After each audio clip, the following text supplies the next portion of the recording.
Good evening. I'd like to welcome everyone to the February meeting of the Oak Ridge City Council, and to all those who are in the audience tonight and those watching on TV. We appreciate your attendance and your interest in our city. Our invocation tonight is going to be led by Pastor Rafael Morales from the Oak Ridge Seventh-day Adventist Church, and then our Pledge of Allegiance will be led by Councilman Jim Dotson. Would everyone please stand? Reverend Morales. Let's bow our heads and pray. Gracious Heavenly Father, we thank you so much for this day. We thank you for the rain that's not snow. And we just thank you for the air that we breathe and our neighbors and our friendly neighbors. Father, and our country's going through some things, but we thank you for this nation. We live and we have freedom to enjoy. We thank you for this meeting. We have good leaders up front that they're going to try to handle all these things on this very packed agenda, that I just pray a smooth process. I pray if any tempers get a little too rattled, I pray that nothing happens. It's all easy. Everybody can talk to themselves in an amicable way. I pray for the families, for the leaders in front of me, Father. They don't have their dads at home right now. And I just pray for wives, children, that you put a hedge of protection on them, because their leader, their father, their uncles, their everything up front isn't home right now. So I pray for protection of them, and I pray for protection for the people behind me, that you be with their homes as well. Protect and guide us, Father. We just want to love you so much, and we can't wait to see you. In Jesus' name we pray. Amen. Amen. Thank you. Councilman Dotson. Could you join me in the Pledge of Allegiance? I pledge allegiance to the flag of the United States of America and to the republic for which it stands, one nation, under God, indivisible, with liberty and justice for all.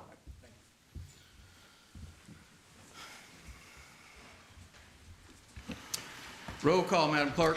Councilmember Callison. Here. Mayor Pro Tem Chen. Here. Councilmember Dotson. Here. Mayor Gooch. Here. Councilmember Hammond. Here. Councilmember Hope. Here. And Councilmember Smith. Here. All right, our first order of business are elections to boards, and based on the information that the clerk has provided us, there are a few that we can do by acclamation. The 3 Convention and Visitors Bureau hotel representatives can be elected by acclamation, and I would entertain a motion to that effect. Second. Moved and seconded. All those in favor indicate by saying aye. Aye. Any opposed? So we appreciate the participation of our hotel representatives. And Beth, let's see. Let's read those in for the record. I'm sorry, we ought to do that. Okay, hang on just a second. Let me get it. You got me out of order. Hey, I know. hold on just a second. I had it all in order. Okay, so we had 3 applicants to the CVB board for the hotel representative spots, and those were Robin Barrier from the Doubletree Hotel, Heather Brown from the Staybridge and Holiday Inn Express, who is an incumbent, and Alex Cruz, who's with Hampton Inn and Days Inn. So those 3 you just elected them by acclamation. All right, and our next representatives that can be done by acclamation are the Environmental Quality Advisory Board, the non-student positions. Yes. Is there a motion on those?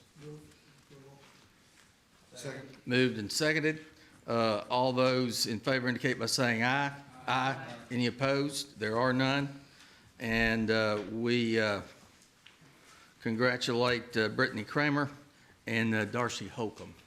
So thank you all. And we'll do the student member in a few minutes. Personnel Advisory Board, Madam Clerk. We had 1 applicant, Miss Lynette Waite, so she can be, and there was 1 vacancy, so she can be approved by acclamation as well. Move to appoint by acclamation. Second. Moved and seconded. All those in favor indicate by saying aye. Aye. Any opposed? There are none. Congratulations to her. And finally, the Trade Licensing Board.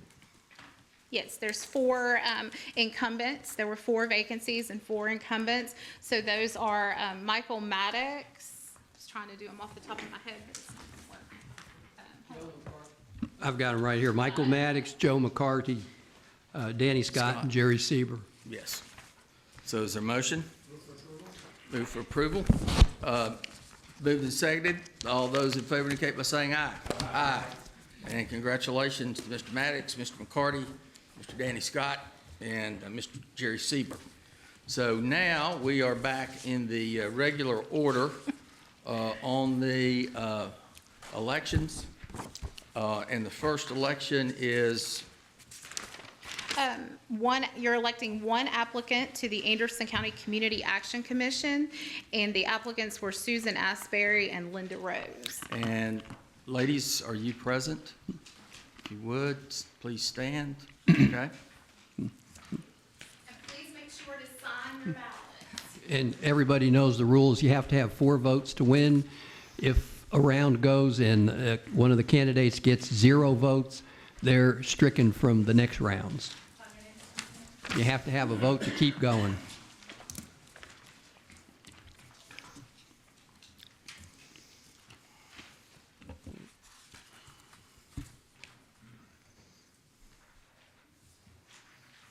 My deputy clerk is running sound tonight, so it's me, myself, and I. Sorry about that.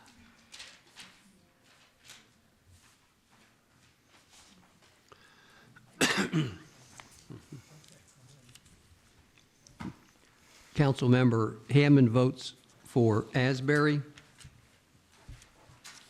Councilmember Smith votes for Asbury.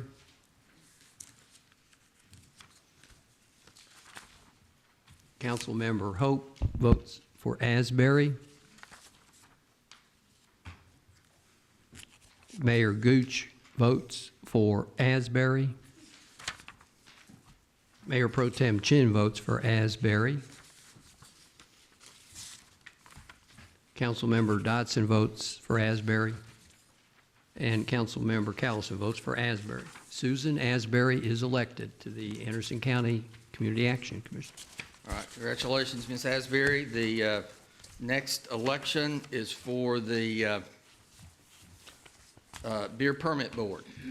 Okay, we have 3 vacancies and 6 applicants. So do you want me to read them? Yes. Okay. Mark Cantrell, And if you're in the audience, please stand. Jeffrey Gebhardt, Tribby Kelly, Christopher Melhorn, Sarah Moore, and Rodney Nelson. We'll vote for the 3 of them to start with and then go on for the one position ends December 31st. That'll be the second round. Ballot B. So vote for 3 on the first round.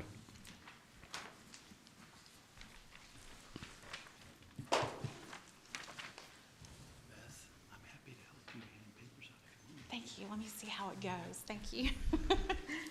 Sometimes it's easier to not get them out of whack, but thank you. And I'm gonna go this way this time.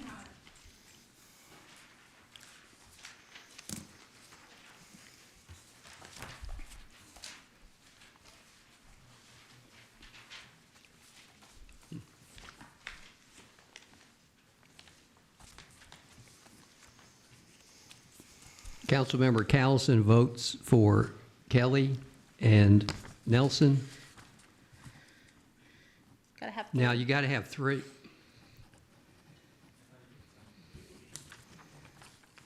Oh, I'm sorry, and Sarah Moore. Oop, I'm looking at the wrong one. My mistake. Kelly, Moore, and Nelson.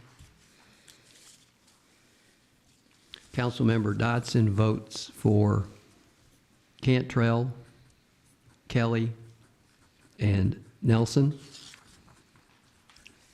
Mayor Pro Tem Chin votes for Cantrell, Gebhardt, and Nelson. Mayor Gooch votes for Cantrell, Kelly, and Nelson. Councilmember Hope votes for Cantrell, Melhorn, and Nelson. Councilmember Smith votes for Kelly, Moore, and Nelson.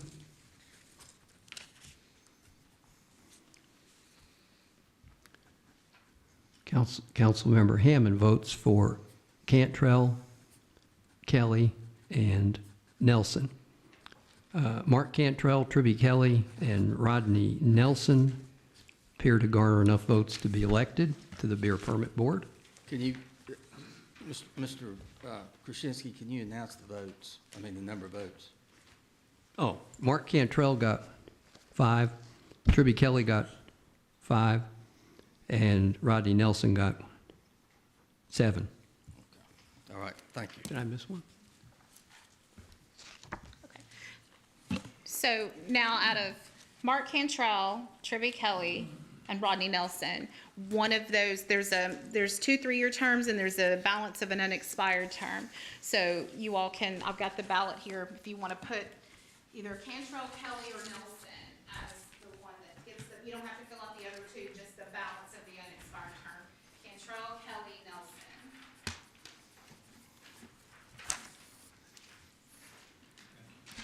We're just voting for the unexpired term. The other 2 you can leave blank because they automatically get the 3-year terms. Yeah, just one vote. Just fill in the name.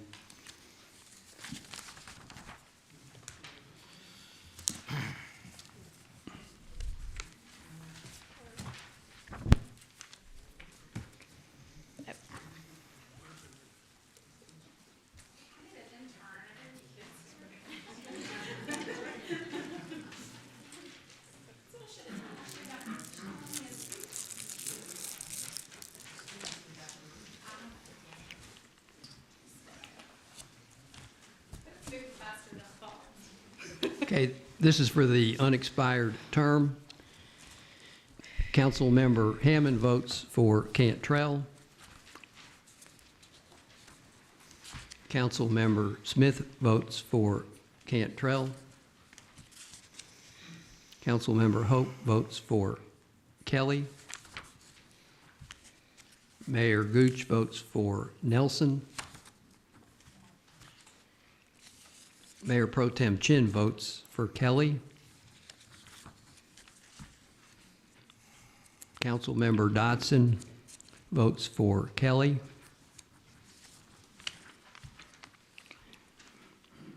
And Councilmember Callison votes for Cantrell.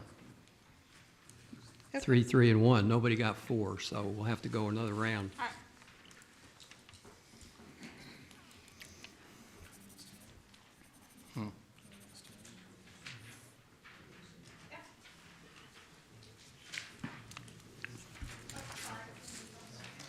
No, they're all 3 still, they have a vote. If you have a vote, you're still in it. So they're all 3 still in it.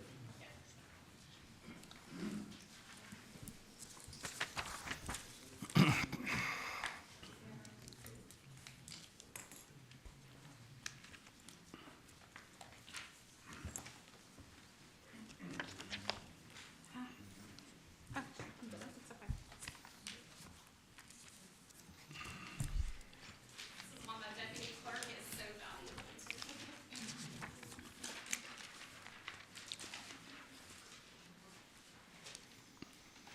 Got all of them? Got everything, right?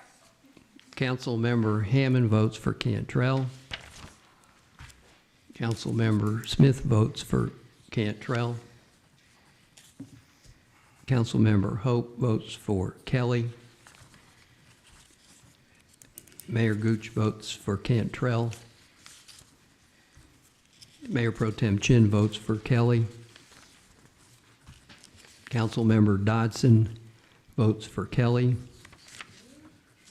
And Councilmember Callison votes for Cantrell. Okay. Cantrell is the unexpired term. Okay. 4 votes. Okay. Next one is elect 2 applicants to the Board of Building and Housing Code Appeals. We had 2 vacancies and 4 applicants: Jeremy Ashley, Bruce LaForce, John McMillan, and Richard McWaters. So you're voting for 2. It's all the same term. Yeah. Could those people Right. stand and identify themselves if they're here? There's no unexpired term on this one. So we're just doing one ballot, one ballot A.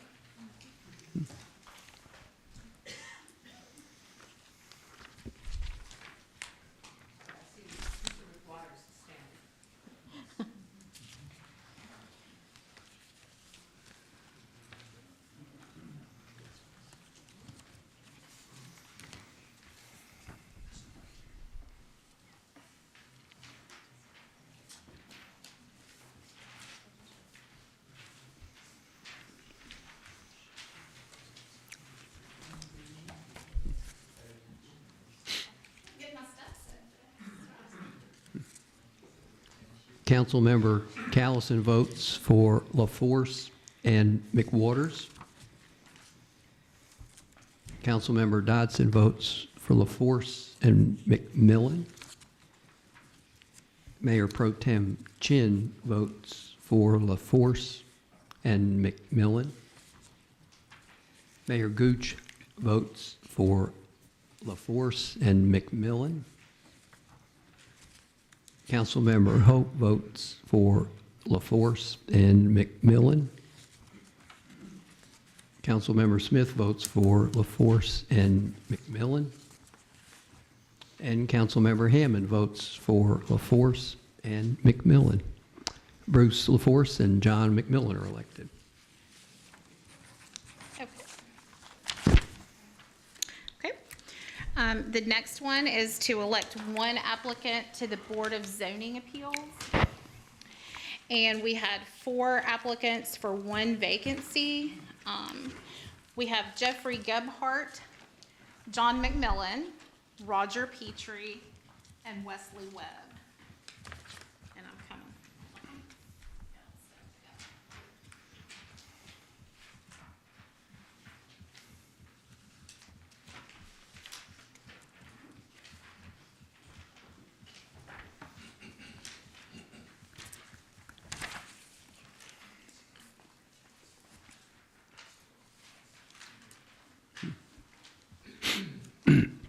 Just 1 vacancy, and Yes. that's all we need, 1 vote.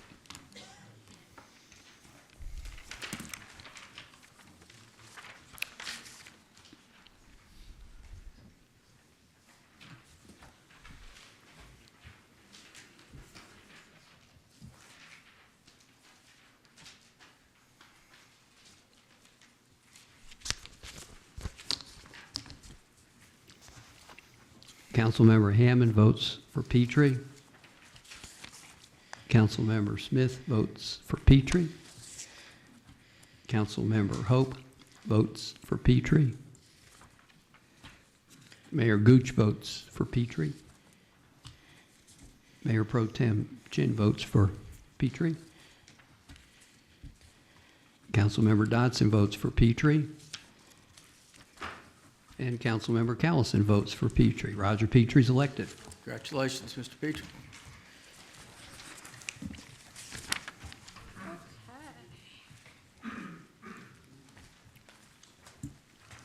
Okay, so the next one, we have the Convention and Visitors Bureau vacancies for resident at large.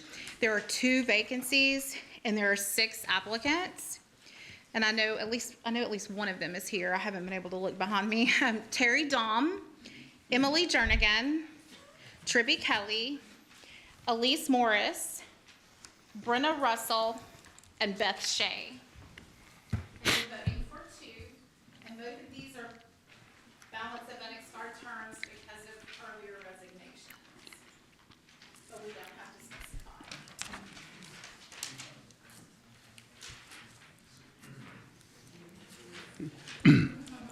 Remember, anybody that gets no vote is stricken from the next round if we have to go more than 1 round.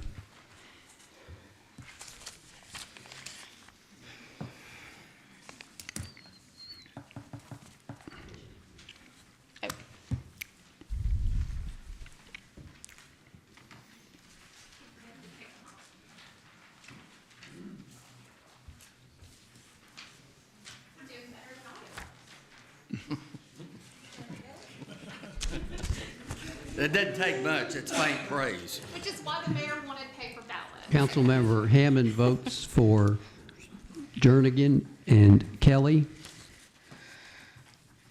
Councilmember Smith votes for Jernigan and Shea. Councilmember Hope votes for Dom and Jernigan.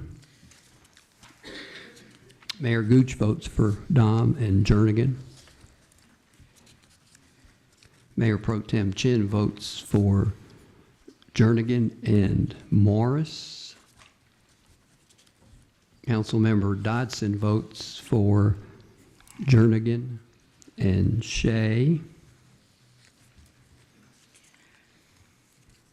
And Councilmember Callison votes for Dom and Jernigan. It appears that Emily Jernigan is elected, and Brenna Russell has no votes, so the next ballot, she will not appear on that one, so strike that name, but everybody else is in for the next round.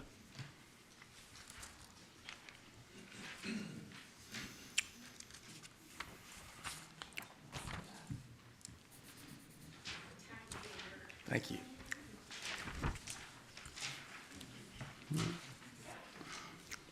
I'm just voting for one this time. 4 votes. It'll take 4 votes to get elected, yes. And the only candidate that's not in this round is Brenna Russell, who had no votes the last round.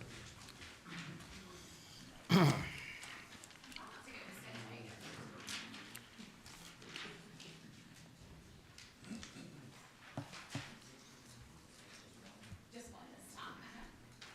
Because you got one the last time. Right. You ready? Councilmember Callison votes for Dom. Councilmember Dodson votes for Shea. Mayor Pro Tem votes for Morris. Mayor Gooch votes for Dom. Councilmember Hope votes for Dom. Councilmember Smith votes for Shea. And Councilmember Hammond votes for Dom. Terry Dom is elected. Congratulations, Mr. Dom.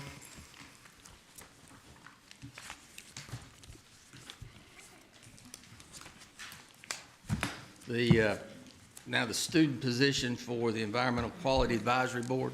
Yes, so we had a record 6 applicants for the 1 vacant student position, which we did not fill in July. So it was on the ballot today. So you're going to vote for 1 out of 6. Sorry, I wish we could do more, but. What prevents us from electing more than 10? Do what? What prevents us from electing more than 10? Because There's only one maxed out position. the number of members on your board. There'll be another one up in July, so. You ask a question, you don't get a ballot. Yeah, let's read the applicants. Abigail Hossladen, I hope I said it right. Yes. Yeah. Abby McGee, Sydney Ozcan, Ava Rowland, Aaron Valdez, and Elijah Welton. Just voting for 1, Yes, just voting for 1 this. but it'll take 4 votes. Yes.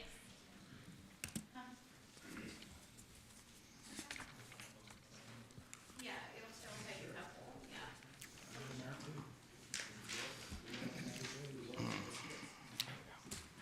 Give me a chance to get back to my seat before you start.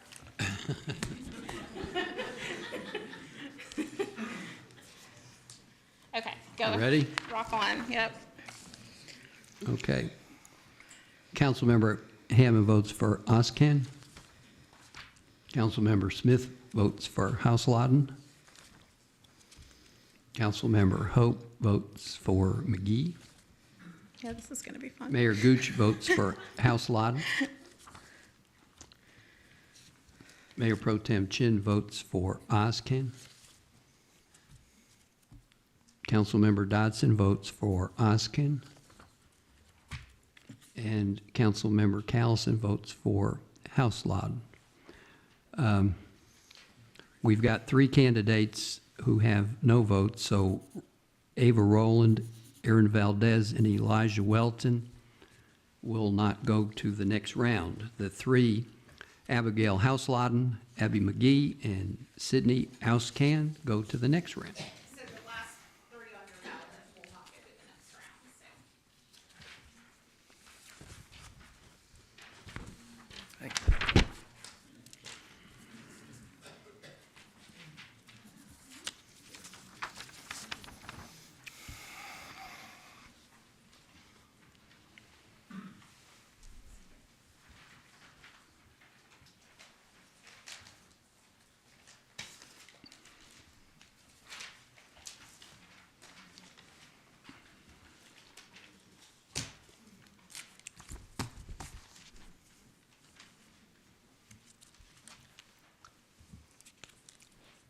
Ready? Councilmember Smith votes for Houseland. Councilmember Hammond votes for Oscan. Councilmember Hope votes for Houseland. Mayor Gooch votes for Houseland. Mayor Pro Tem Chin votes for Oscan. Councilmember Dodson votes for Oscan. And, Councilmember Callison votes for Houseland. Abigail Houseland has 4 votes. 4 votes. Okay. Congratulations, Ms. Houseland.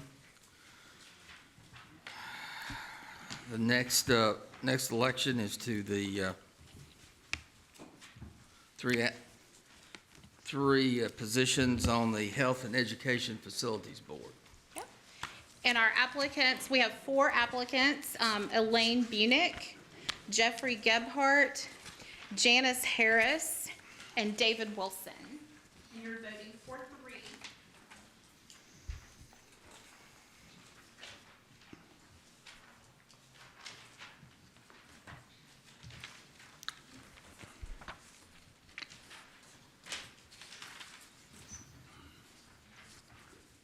Heather, you're late. Started to say you've already been elected, but that's.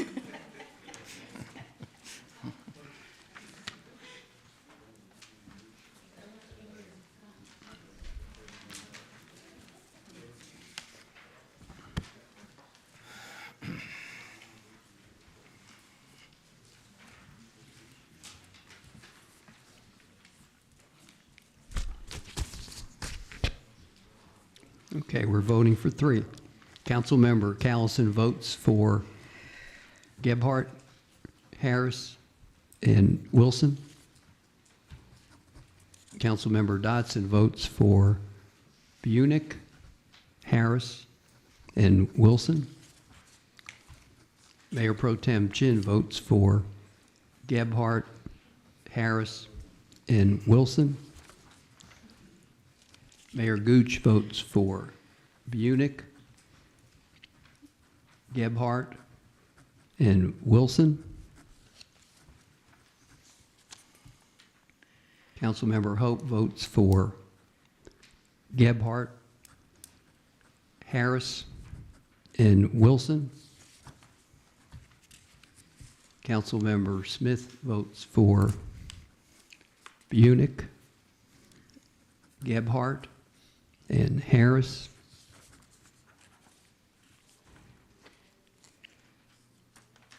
And Councilmember Hammond votes for Bunick, Gebhardt, and Wilson.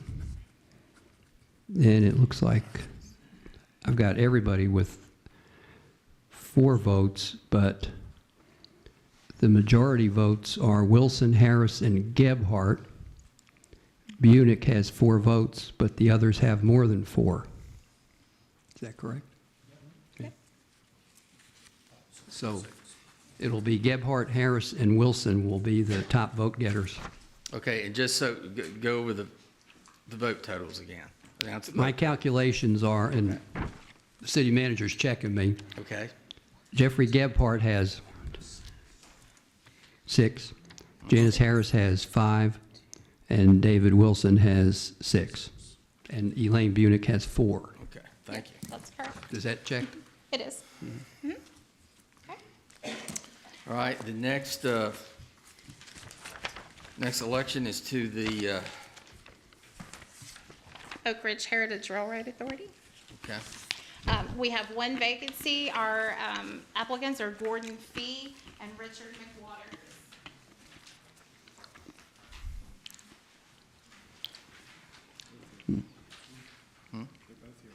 yeah.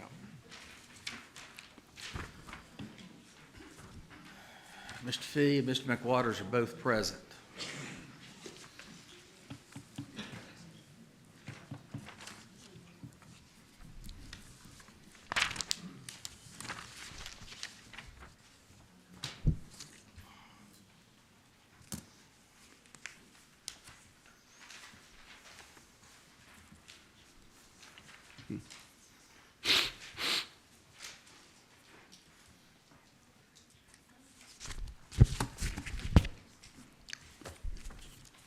Councilmember Hammond votes for Fee.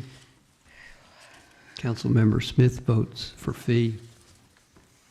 Councilmember Hope votes for Fee. Mayor Gooch votes for Fee. Mayor Pro Tem Chin votes for Fee. Councilmember Dodson votes for Fee. And Councilmember Callison votes for Fee. Gordon Fee is elected.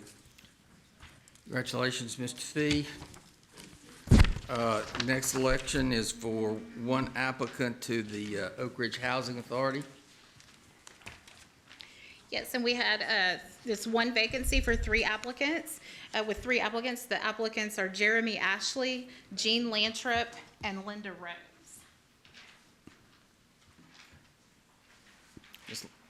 Ms. Lantrip is present.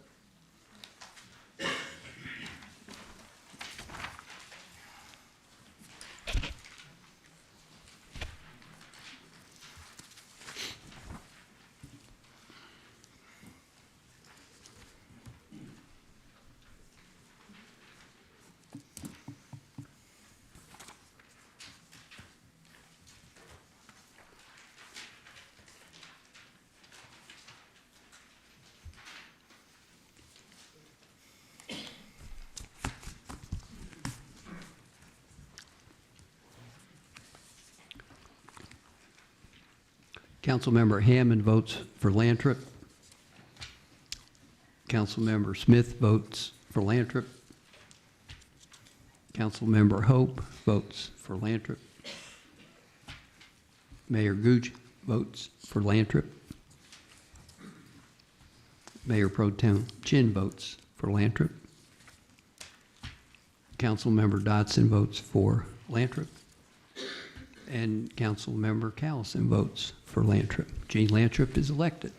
Congratulations, Ms. Lantrip.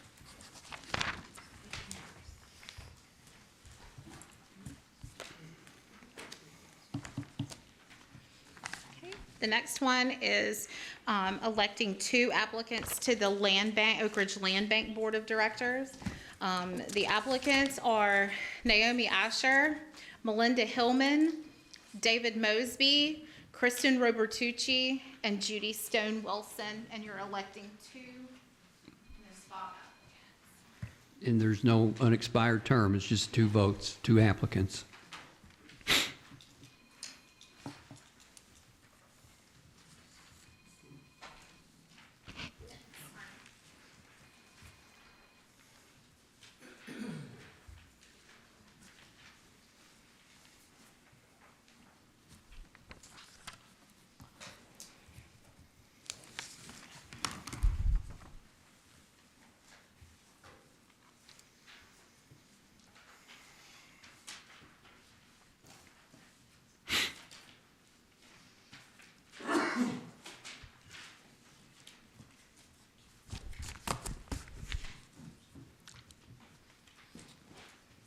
Councilmember Callison votes for Asher and Hillman. Councilmember Dodson votes for Hillman and Robertucci. Mayor Pro Tem Chin votes for Hillman and Robertucci. Mayor Gooch votes for Hillman and Wilson.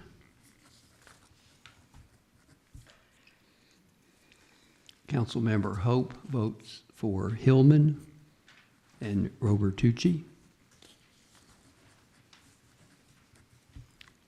Councilmember Smith votes for Hillman and Wilson. And Councilmember Hammond votes for Mosby and Robertucci. Looks like Melinda Hillman and Kristen Robertucci are elected. All right, and the vote total? Hillman has 6 votes and Robertucci has 4. Asher has 1, Mosby has 1, and Wilson has 2. Congratulations, Ms. Hillman and Ms. Robertucci. Congratulations. Next election, Madam Clerk. Okay, we are electing 2 applicants to the Oak Ridge Municipal Planning Commission. We had 4 applicants: Sharon Kohler, Brenna Russell, Jane Shelton, and Wesley Webb. And it's 2 vacancies, so you're voting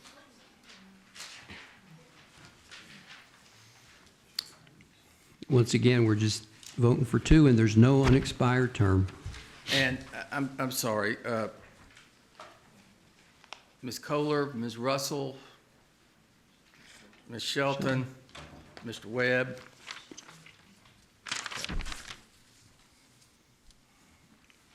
My poll watcher just left, so you got me covered, clerk? He's back.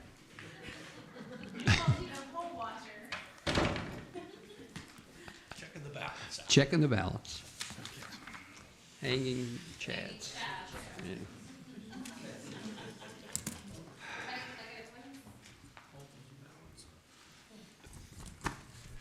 Okay, we're voting for 2. Mayor Gooch votes for Kohler and Webb. Mayor Pro Tem Chin votes for Kohler and Webb. Councilmember Hope votes for Kohler and Shelton.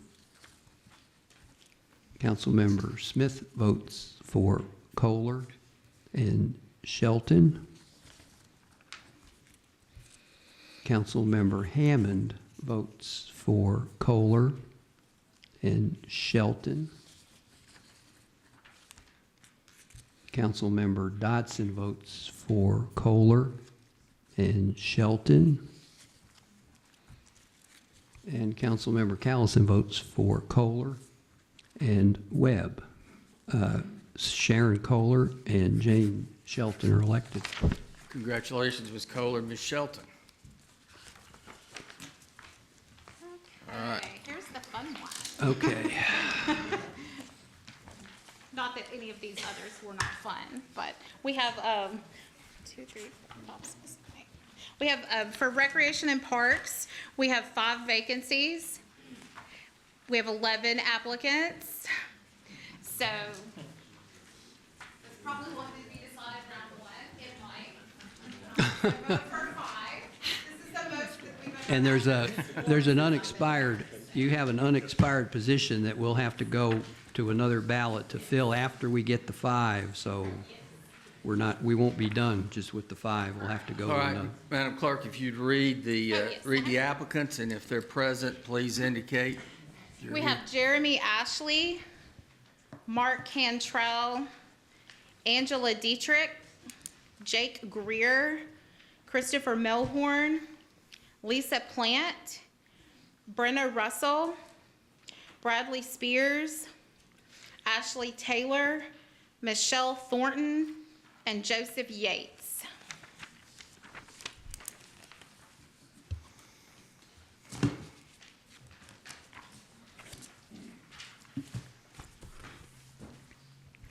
remember, this round we vote for 5 of 11.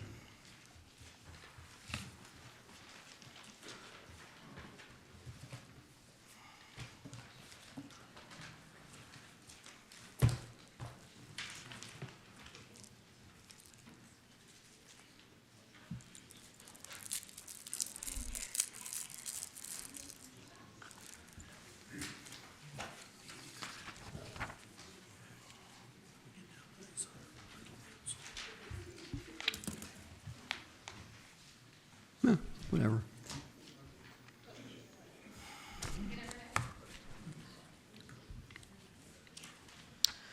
Okay. Mayor Gooch votes for Cantrell, Plant, Russell, Spears, and Thornton.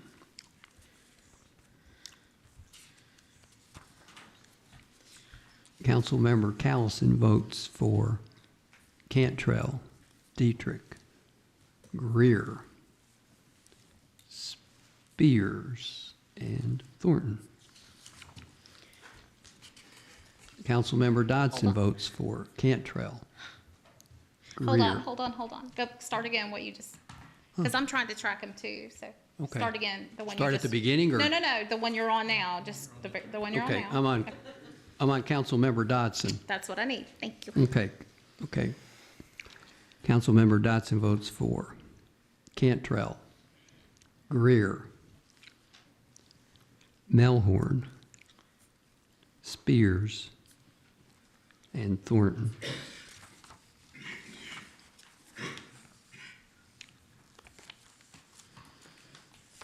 I just want to make sure I got the right order here. Mayor Pro Tem Chin votes for Cantrell, Greer, Spears, Taylor, and Thornton. Councilmember Hammond votes for Cantrell, Melhorn, Russell, Spears, and Thornton. Councilmember Smith votes for Cantrell, Dietrich, Greer, Spears. Okay, And- you're going too fast for me right now. So if you go back, to start at Ellen's again. I have Okay. to track these, so. Yeah, Yeah. okay, we'll go back. No Go problem. to Smith, just go to, start again on the one you're Yeah. on. Yeah. Councilmember Smith votes for Cantrell, Dietrich, Greer, Spears, and Thornton. Councilmember Hope votes for Cantrell, Greer, Melhorn, Spears, and Thornton. So, first of all, Ashley has no votes, so we will take that candidate off, and Yates has no votes. Of the remaining candidates, Mark Cantrell has 7, Jake Greer has 5, Bradley Spears has 7, and Michelle Thornton has 6. So we have, let's see, 1, 2, 3, 4 are elected, and we have Dietrich, Melhorn had 3 that time. Plant, Russell, and Taylor are still in the running. Michelle Thornton, Bradley Spears, Jake Greer, and Mark Cantrell are elected. Is that your ballot, your count too? Is that it? I had 7 votes for Thornton, but yes, the election is correct. I had Thornton for 7, but maybe yeah, so, Okay. All right, so Okay. we go back and announce So now- announce the votes for Dietrich, Greer, Melhorn, Plant, and Russell. So And Taylor. the next round will be, Taylor, yeah. right, okay, Dietrich, Melhorn, what were their vote totals, Ken? Oh, the vote totals? Yes. Dietrich had 2, Okay. Melhorn had 3, Plant had 1, Russell had 2, and Taylor had 1. So it'll be Dietrich, Melhorn, Plant, Russell, and Taylor. So we're voting for one. Out of those 5, I'm sorry. Yeah, Yes, you're Taylor, voting for Russell, one. Plant, Melhorn, and Dietrich. So cross everybody else off your ballot.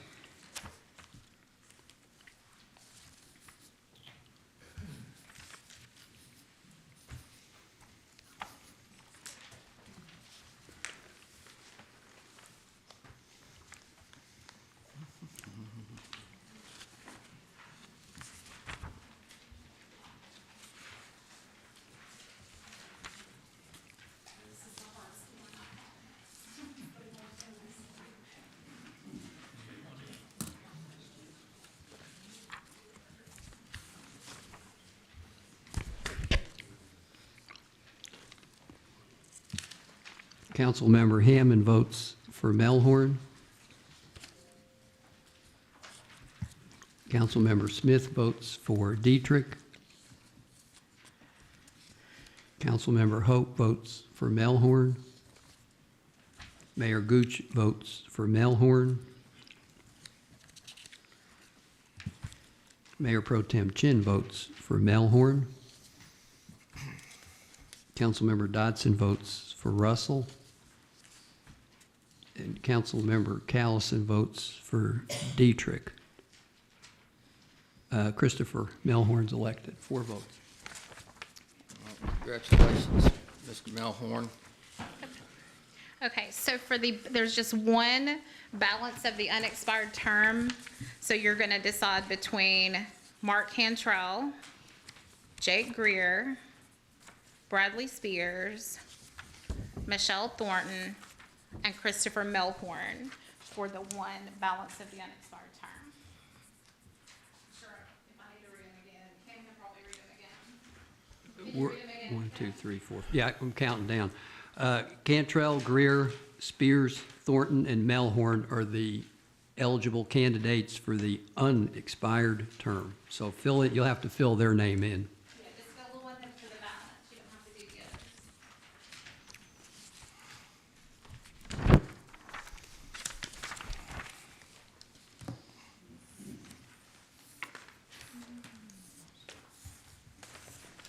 Yeah.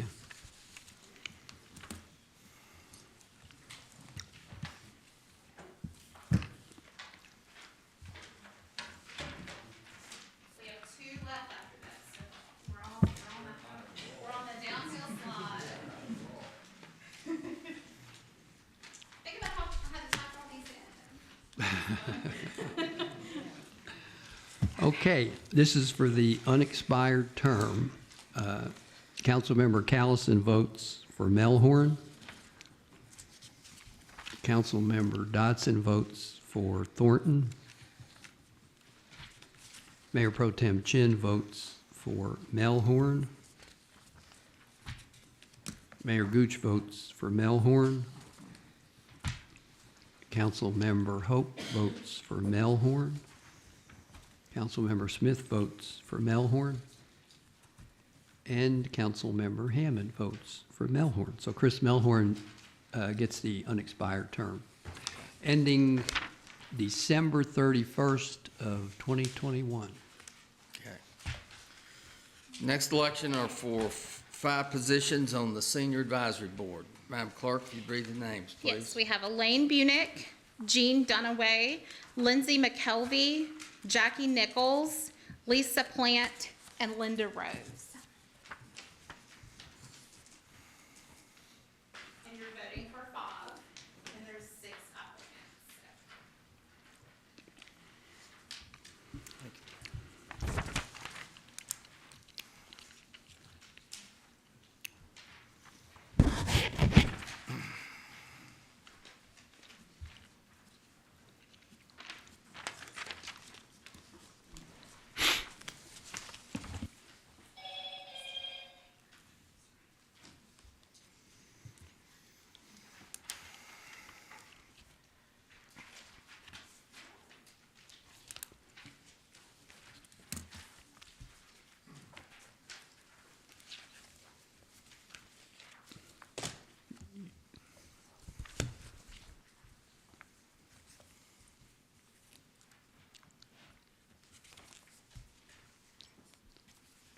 Once again, my poll watcher is left. Are you going to back me up? Okay.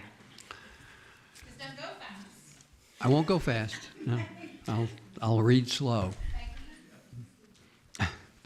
Councilmember Callison votes for Bunick, Dunaway, Nichols, Plant, and Rose.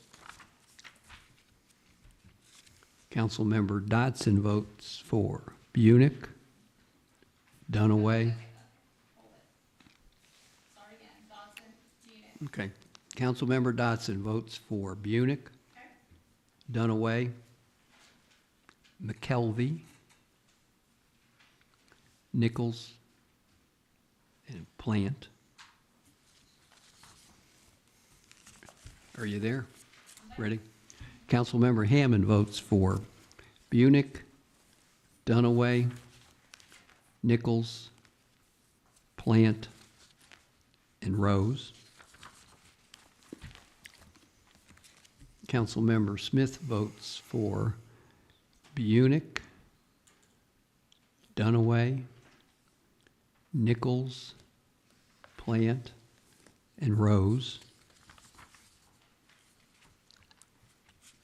Councilmember Hope votes for Bunick, Dunaway, McKelvey, Nichols, and Plant.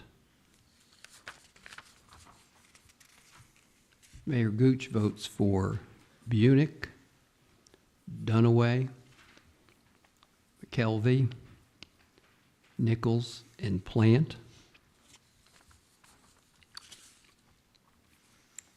Mayor Pro Tem Chin votes for Bunick, Dunaway, McKelvey, Nichols, and Rose. So we have, let's see, we have a tie between McKelvey and Rose. Each of them have 4 votes, but to elect 5, we've got Elaine Bunick, Jean Dunaway, Jackie Nichols, and Lisa Plant. They all have more than 4 votes, but we have a tie for the 5th position. Is that what yours shows?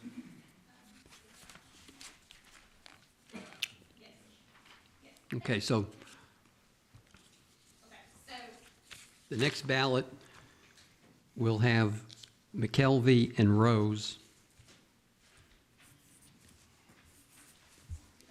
And Bunick, Dunaway, Nichols, and Plant are off. So we're just voting for one now. McKelvey and Rose.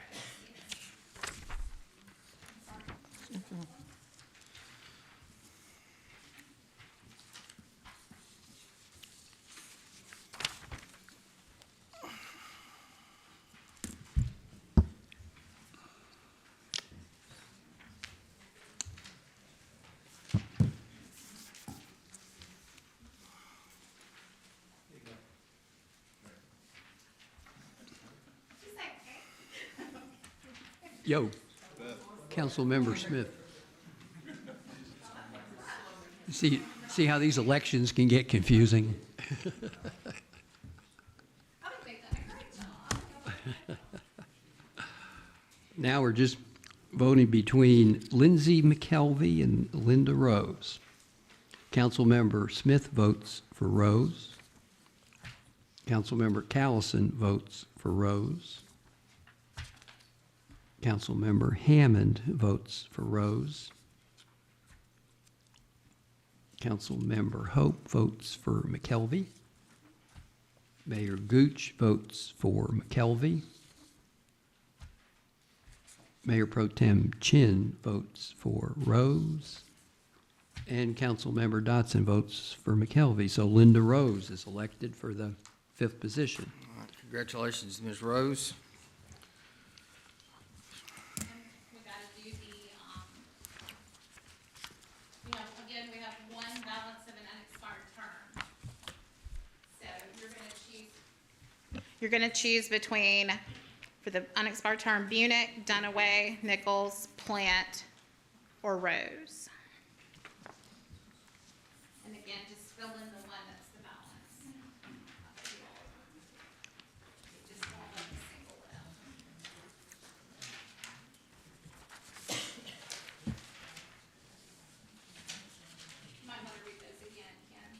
Read. The ones Oh, the ones that are still in the running for the balance unexpired of term? Yes. Elaine Bunick, Jean Dunaway, Jackie Nichols, Lisa Plant, and Linda Rose. The only candidate off of that is Lindsay McKelvey. So choose one for the unexpired term out of those 5.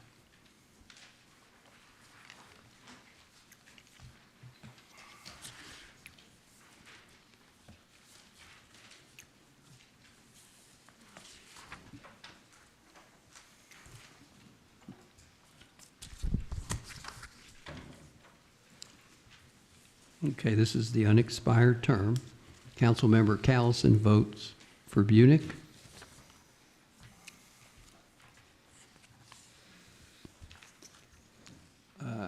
Councilmember Hammond votes for Rose. Councilmember Smith votes for Plant. Councilmember Hope votes for Rose. Mayor Gooch votes for Rose. Mayor Pro Tem Chin votes for Rose. And Councilmember Dodson votes for Rose. So Linda Rose gets the unexpired term. Okay. The last one. Okay, so this is for the Traffic Safety Advisory Board. You've got 3 vacancies, and you have 1, And can 2. you explain to the audience why we have Yes. 3 instead of 4? Yes, so, we changed it online to say we had 4 vacancies, but my system was not picking up. It had, the Planning Commission gets a representative to the Traffic Safety Advisory Board, and it was picking it up as a vacancy because Ms. Shelton's term was also up on Planning Commission. So it didn't pick up, it picked up in like it was a 4th vacancy, but it's really only 3 vacancies because Planning Commission will then elect their representative to fill the 4th vacancy. So you've got 3 vacancies, and you've got Jake Greer, Andrew Howe, Ronald Linkins, John McMillan, William Polfus, and Ashley Taylor, and you're voting for 3. And when does the Planning Commission elect the 4th one? Whenever they want to put it on their agenda, ideally the next meeting, but if that's already been set, then we can do it at this meeting after.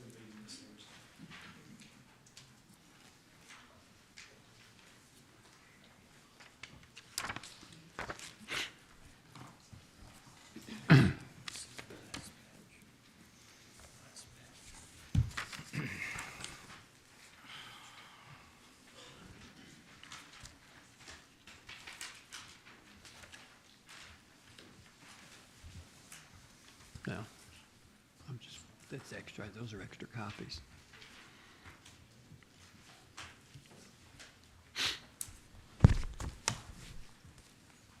Okay, we're looking for 3 candidates. Councilmember Hammond votes for Howe, Linkins, and Polfus. Councilmember Hope votes for Howe, Lincoln, and Polfus. Councilmember Smith votes for Greer, Howe, and Polfus. Mayor Gooch votes for Howe, Linkins, and Polfus. Mayor Pro Tem Chin votes for Linkins, McMillan, and Polfus. Councilmember Dodson votes for Howe, Linkins, Polfus. And Councilmember Callison votes for Howe, Linkins, and Polfus. Andrew Howe, Ronald Linkins, and William Polfus are elected. Okay, and that was it, because there's And no. that concludes today's Yep. voting on boards and commissions. Now we go to some other matters that need Give me selection. 2 seconds to get oriented here. Okay. All right, so the next one, We're into election of council representatives and confirmation of mayoral appointments. And the first item is the election of 3 council members to the City Judge Salary Review Committee. And the memo, in the memo, it outlined that common practice has been that it's 3 council members that are not up for election the same year as the city judge. That is not set in stone, but that has been just past practice. So those council members that would be eligible would be Mayor Gooch, Mayor Pro Tem Chen, Councilmember Callison, and Councilmember Smith, if you go that route. But you don't have to. It's just been past practice.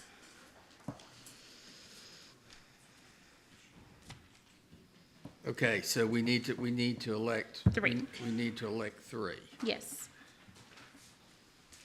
This is done every 4 years, so. It's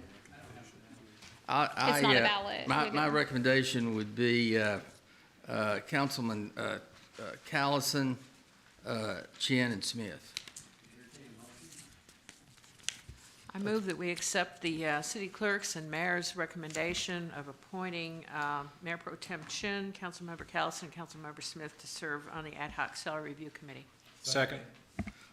Moved and seconded. All those in favor indicate by saying aye. Aye. Any opposed? Okay, congratulations and thank you for your service. The next one is the election of a city council representative to the Anderson County Economic Development Association Board, and Mayor Pro Tem Chen currently holds this position. He filled out the balance of an unexpired term and is interested in serving again in this I position. nominate Vice Mayor Chen. Second. Moved and seconded. All those in favor indicate by saying aye. Aye. Any opposed? Congratulations, Vice Mayor. Okay. The next one, Mr. City Manager, do you want me to go ahead and do that one, or do the mayoral appointments next? The next one is the SAB committee. Do you want me to go? The solid waste is a confirmation of appointment, yes. So I'd stay in order. stay in order? Okay. So the next one is the election of a city council representative to serve on the city schools committee to develop a solution on the school administration building.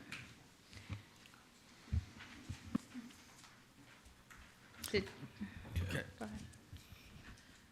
I was, Mayor and Yeah, okay, council, Mr. if I Watson. can just give you a Sure. little overview, where did this one come from? At our joint meeting with the Board of Education, the issue of the school administration building was brought up, and it was suggested that a committee be established, much like we did with Councilmember Smith on the pre-kindergarten facility. And that allowed for communication between both school and city officials, and wanted to do the same. Council representatives, we've had both Mr. Callison and Mr. Dodson have expressed strong interest in doing that. Mr. Dodson and I have discussed it several times, and so between these two, I think either one of them would be excellent. Mr. Dodson has expressed a strong interest in that, so I bring those to you, and if you all would choose tonight, then we'll be starting that committee up in after the 1st of March. would you all prefer to use a ballot? I Sure, have the we'll use a ballots. ballot. Okay.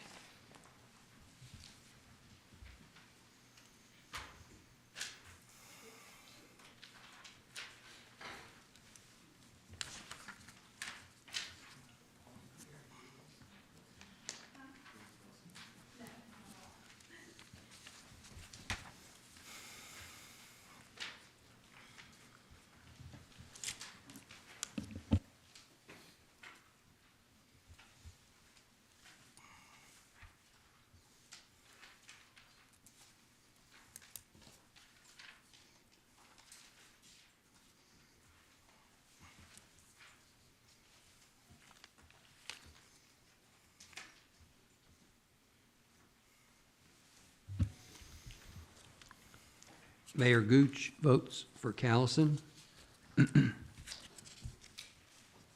Councilmember Dodson votes for Dodson. Mayor Pro Tem Chin votes for Dodson. Mayor Gooch votes for Callison.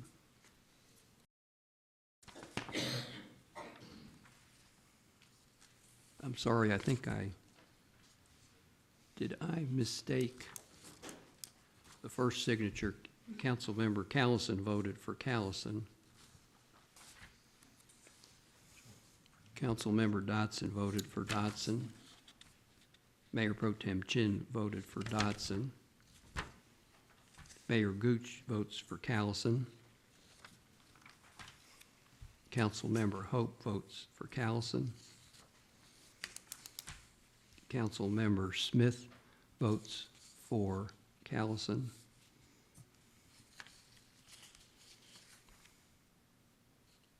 And Councilmember Hammond, somewhere I've lost track of this because we've got Councilmember Hammond votes for Callison. Yeah, 5-2. Okay, we'll just Callison. check them again. Yeah, let me go back.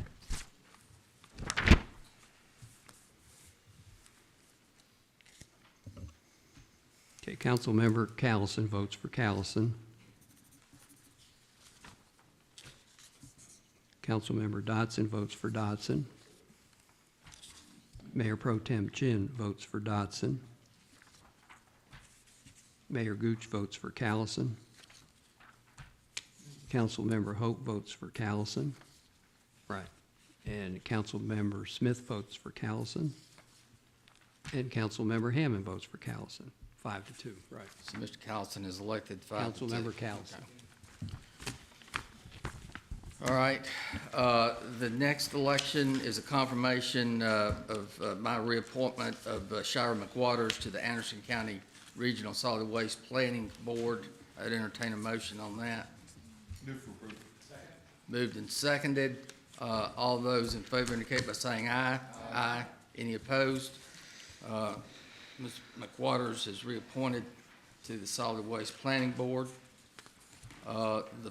The final election is the confirmation of Mr. Watson to represent the city on the Knoxville Regional Transportation Planning Organization.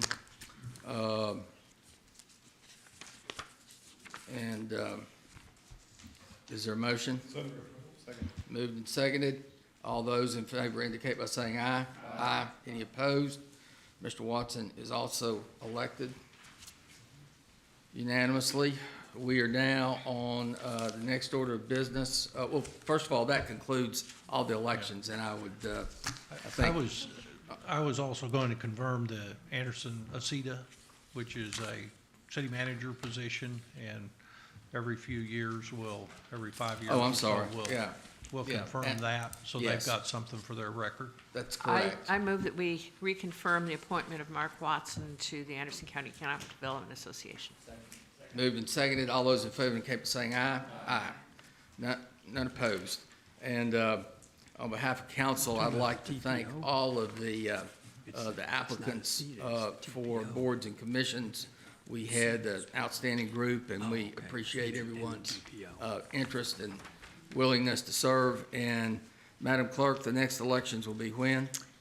At the July City Council meeting. Okay. And we had 79 applicants for 43 vacancies, and that's the most we've had since I've been here, which is 4 years this week. So, thanks to everyone.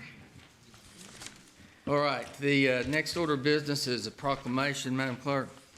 A proclamation designating February 2020 as Influenza Prevention Month. So move. Moved and seconded. Mr. Watson? Mayor and council, with all of the publicity, not only across the seas, but here locally with temperatures going up and down, we thought we would take this action tonight to encourage folks to continue to protect themselves, take healthful precautions to avoid the flu, and we would encourage folks to take advantage of that for the remainder of this influenza season. Thank you. All those in favor indicate by saying aye. Aye. There are none opposed. That concludes the public recognitions. The next item of business are special reports. The first one, Mr. Watson, is approval of a letter to TVA from the city to provide the Oak Ridge Public hearing on Bull Run Power Plant. Mayor and council, I have submitted at your dais tonight, there is a final draft letter, and I would be open to any further commentary that you might have on that letter. It has not been sent yet, but it would be an attempt to organize an Oak Ridge public meeting at some point in time in the future as we deal with the TVA's efforts on the Bull Run steam plant. We know there's activities going on within Anderson County, and we would continue to coordinate with that. But as we start to look at areas such as Haw Ridge across the river, intake structures for water plant, it might be in order for us to request that that public hearing and informational matter be addressed. I think we'll look at such things as the widening of Edgemore Road. Where does it go? What happens when it crosses the river? There is I believe it's a $60,000 amount that has been allocated for study of the roadway as it goes over to Claxton and the old business highway. And so we want to make sure that that's included within our discussions, and would suggest this public information meeting.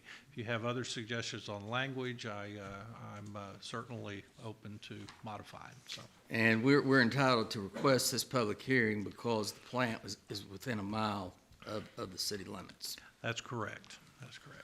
And there's several issues related to the closing of the plant and different permits that have been requested in addition to the economic impact of Bull Run and the future plans of TVA. And this hearing will be in addition to the one that has been requested by Anderson County. So, Mr. Callison. Just a quick question, Mark, where were you thinking we'd do it? Where would be the venue? We'd make arrangements to have it we've got a golf course that has a meeting room facility, or we can have it here in the council chambers. There's several options, and it just kind of depends on projecting how many people. Well, that's going to be the hard part. We do have the social room and adequate facilities in the Civic Center, but we also want to make sure we've got a good sound system where everybody can hear appropriately. And then I'm sure Orral would assist us with Pollard Auditorium and facilities like that also. All right. So we need to. Your action would just be to affirm the submittal of the letter by the city manager, and that is noted in the letter. So this is an official action that you want to make that request. All those in favor of authorizing the city manager to submit the letter requesting a public hearing indicate by saying aye. Aye.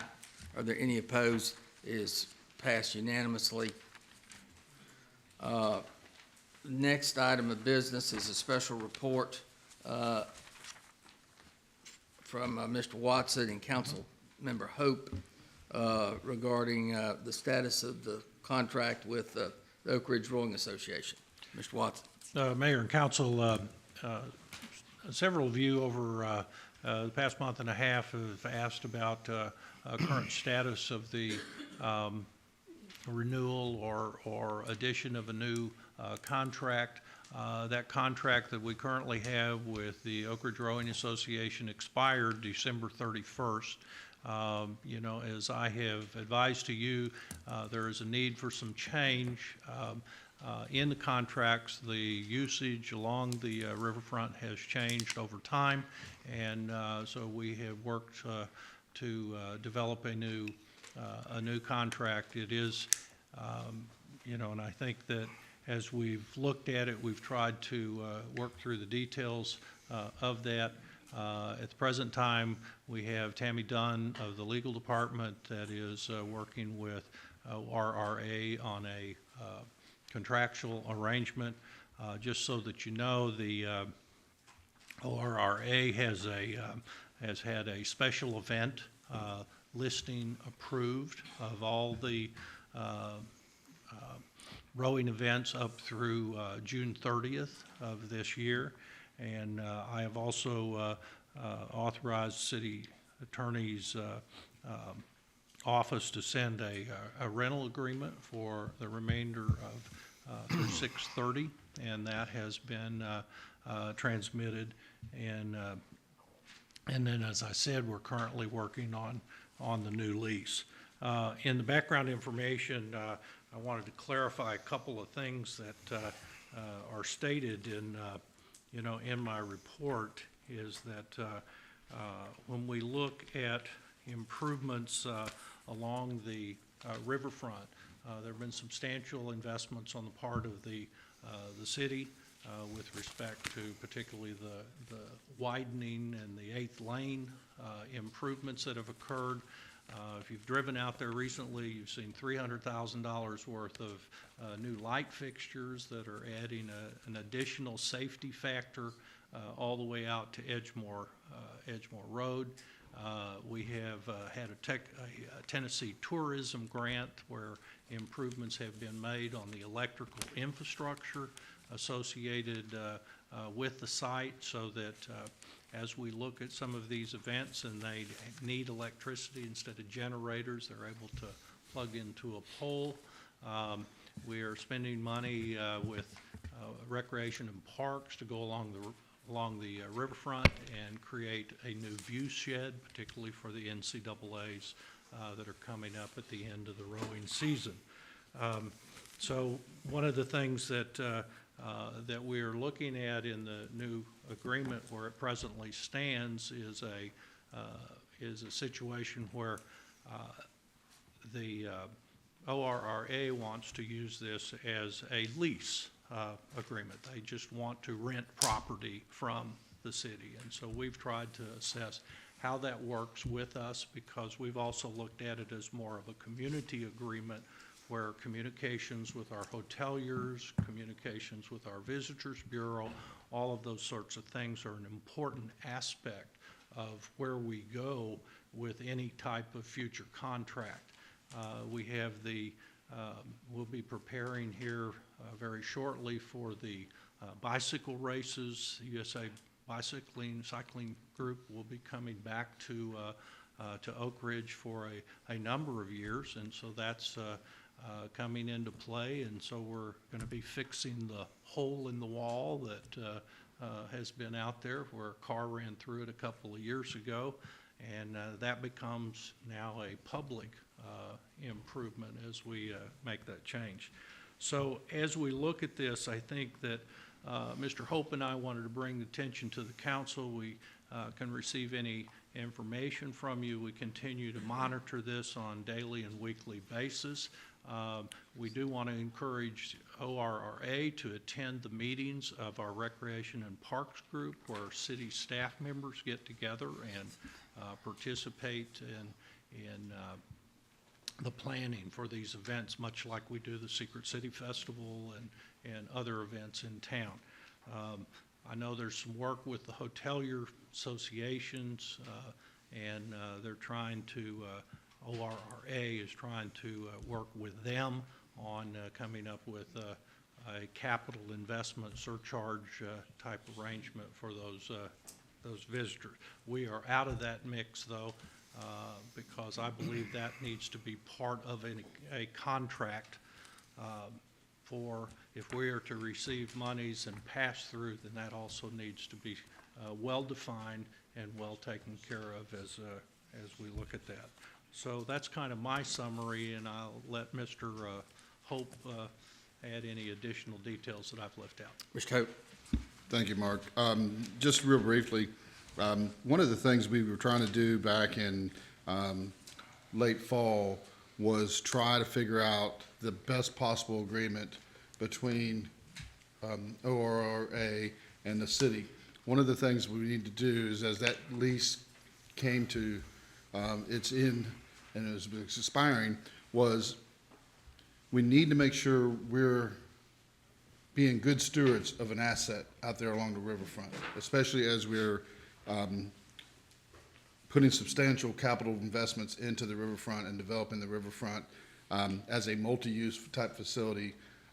Rowing is a huge part of that, and it's been a continued part of that since the late 70s. We want to continue that relationship, but at the same time, we have to be good stewards of what we have out there as assets. So that was one of the big things we were bringing to the table. Those talks and discussions came up through November, and in November, they stopped. And they've been working back and forth between the legal departments, trying to figure out the best possible scenario of the lease. One of the things that we talked about within the lease was the actual amount per month lease that we were doing. And Mr. Chen, you'd brought up this conversation not too long ago when we had some conversations about it, was just what they were paying per square foot was extremely low, and we need to get more in line and more of an average rate of that. Now, take that in consideration, they are providing services and they are doing some things out there that are generating tax dollars for our city and our community. So we can't charge them the current commercial card rate, but we have to take that in consideration. What is the happy medium? And so those are some of the areas that we were working on. The other areas that we really need to ramp up communication. Our communication level between the Rowing Association's board and the city, especially city departments, needed to have a more structured type design. And that was one of the things we were trying to work through on the lease agreement, was to really have a better structure of communication between our city departments and the Rowing Association, so that we understood for that. Since we do have multiple type events that go on at the riverfront, we need to make sure that we're not stepping on the top of each other's schedule. Or we've got, if we're running one of our events or somebody else is running an event, it doesn't need to be right on top of a rowing regatta. And so we need to have a really good calendar and schedule to make sure that we're not getting in that way.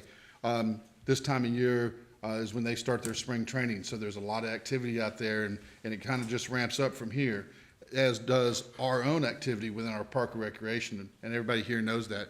We have to manage and run through a number of different events between the end of March through the end of June. We have a lot of things crammed into a small window, and we're trying to run all those. So it's vital that we have a good communication link open as well. So just to kind of reinitiate what Mark was saying, and that's where we're at this point. Once both sides decided to go through the legal department, we've kind of been shut down as far as what our communication level can be with them, and it's really been between our legal department and their attorney. So there's not been any communication per se with us on anything up to, other than them just going back and forth with the lease negotiations. I don't think that's at this point to a working relationship that we need to have it. So that's why Mr. Watson wanted to bring it in front of council, so we can open and discuss this and get some more questions or answers that we may get from any of you guys. All right, comments by council members. Mr. Chen. Thanks a lot, Councilman Hope and City Manager Watson, for getting into this. This is something that's near and dear to my heart. I've had 2 children row, and I've rowed myself, and I'm very interested in the economic impact of the Oak Ridge Rowing Association. It's something I think we really need to take in consideration. Like I said earlier, the rates that they're paying per square foot for the boathouse is low. It's a good deal. But I think we do get a lot out of the Oak Ridge Rowing Association and the economic impact that they have of bringing the spring training rowers here to Oak Ridge and the regattas. Having helped work regattas, I know it's a heck of a lot of work to put on one of these things. However, I feel like we've kind of run into some sort of impasse here between the 2 organizations, and I just hate to see that, because I think it's mutual beneficial for us to work together, and I hate to see the fact that we're here arguing back and forth and getting attorneys involved in lease negotiations, when, to me, we could just sit down and figure this out and hammer it out and come to an agreement to move on and to the benefit of both organizations. I'm torn here. I want to support the Oak Ridge Rowing Association because I know what a great organization they are and what incredible opportunities they bring to the youth of Oak Ridge and Anderson County and throughout the region, and the economic impact that they have. And I know there's lots of entities that have invested thousands of dollars into the rowing tower. UT Battelle, other entities have donated to help improve this course. My company has done a lot of things in the redevelopment of the restaurant that's currently the Calhoun's restaurant. When we originally developed that restaurant, all of the tax proceeds from that restaurant for 10 years, the property tax proceeds went to a redevelopment project along the shoreline. And several $100,000 went into line air stocks and shoreline restoration. And I think that was a great partnership for I think it was the 1997 or maybe 2007 NCAA Women's Championship. I think it's something that we've got to have a common ground here to be able to meet. And I know you guys have worked really hard towards this, and I just don't know what the path forward is. I hear you say we're here, but I'd like to kind of understand a little bit better what our path forward is. Are we at a stalemate? I mean, do we need to bring someone else in to help negotiate, or what's the next step? Mr. Watson?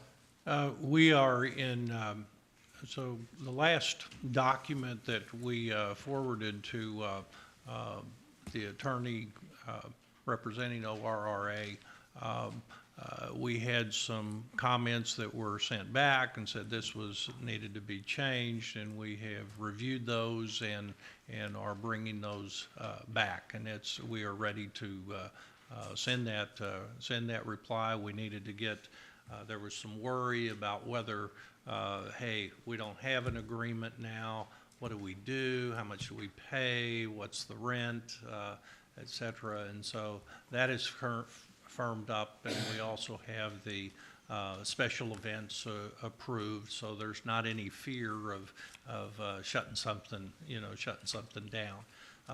The other thing is as we look, and I know it's been on the tip of the city council's tongue for several years now, is the women's nationals, and really putting our best foot forward when that comes through. And the national NCAA needs to rely upon the University of Tennessee as the major university around here to pull that off and make that a success. And so that requires us working with there was a bidding process that comes into play, for these types of events, and we want to make sure that we're there, we're prepared and ready to provide the support that they need to have those events. They do help our hotels and so forth. There's not so much that necessarily goes into the city of Oak Ridge itself's coffers, but it is important to our community. And the more facilities that we have here where events can be held here, I know that the NCAA is looking at a dinner with 1,200 people. We can't accommodate that here, so that requires us to work together with them. So I think our next step is we're very close. I know I talked to a senior attorney today, and we're working on that final submittal so that we can get to them, and we think we've got a proposal. It's a proposal that they can everybody can live with. And in the meantime, we have discussions ongoing between the city representatives, Explore Oak Ridge, et cetera, with the University of Tennessee related to the women's championship. Well, and that's we know that the Explore Oak Ridge has to deal with Visit Knoxville and coordinate those types of events. So we hope to have everybody coordinating that. There are some meetings that John Hetrick has that are the preparatory meetings for our special events. When we're putting down, we've got to get the public works out there with cones and other such equipment. So yes, I think we're there, and we can do a lot of work and cooperate as we work together to make our community great. That's part of it. Mr. Hammond? A quick question. I understand some of the nature of the challenges, and I appreciate the updates that you guys have been providing. But is there what aspect of this? I'm assuming rowing associations and cities negotiate, across the country, I guess, if you will. There's some standard expectations I would think that a rowing association typically has of the city, some standard expectations that the city tends to have of rowing associations. I'm just thinking in general. Is there something outside of the ordinary, or some extraordinary request that either we're making or they're making that's making negotiations challenging? Or is everything within what you would expect in the context of a city and a rowing association? I'm trying to see, is there something unique about this particular conversation that's making it difficult that I don't know. Anyway, maybe you know what I'm trying to say. I understand your question. Chuck, if you want to Derek. chime in on this. That was one of the reasons why we had several meetings in late fall, going up until the November area timeframe. One of the things that came about was from understanding the rowing association's needs to do long-term planning. The type and length of lease was one of the stumbling blocks through this process, and it's understandable. They have to cultivate contacts and with organizations that sometimes takes years before they actually get things in line. They're not planning regattas necessarily for 2020 right now. They're planning regattas for 2023 or 2024 or beyond, because they have to get in line with other areas that may be hosting these regattas as it goes around the country. And so they have to make sure they have contacts and availability to do that. So that was one of the areas that we had a pretty significant stumbling block through. The typical type of lease that Mark's worked with other organizations in town to do this have been shorter term. They had just came off a 20-year lease, which is not beneficial from us as a city.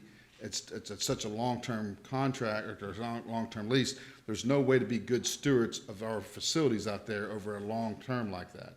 And so we needed to try to come up with a compromise. We had worked out a compromise, but it may have not been the proper compromise to work out. But we were trying to, that was one of the areas we were trying to negotiate and trying to come back on, was to, try to figure out a more appropriate long length of lease. And then were there options available for those? Because that helps them in their planning process to secure some of these like Big Ten rowing regattas and other ones that they may go after, whether it's not just collegiate, but their masters regatta systems and stuff like that, junior masters and other type of regattas that they may host on the water. Let's not forget about one thing here through all this, is that anybody you talk to across the country, they will tell you the premier spot to come and row is Melton Hill Lake. It is the premier spot. It's the best course as far as the natural course and the body of water they want to race here. And so we have an excellent selling point, and it's not, they don't have to sell the water. What they have to do is sell the organization and the city and the host that's coming to it. And so that's one of the things that we're always trying to work with them.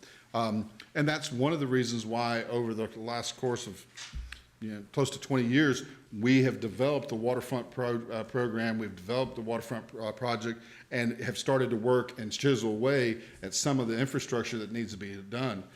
As well as, like Mr. Watson talked about, the 8th rowing lane, it was very important. That was a joint effort by city, county, state. There was a lot of money that was put into that to develop that.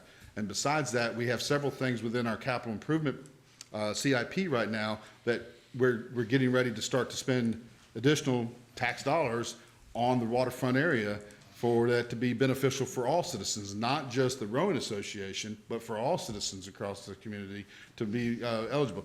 Go out there on any day that's above 40 degrees, and you'll see hundreds of people walking and bicycling and exercising along the waterfront. So it's getting used by more than just one organization or one body of people, and so we have to make sure that we're working through that. But least length was one of them.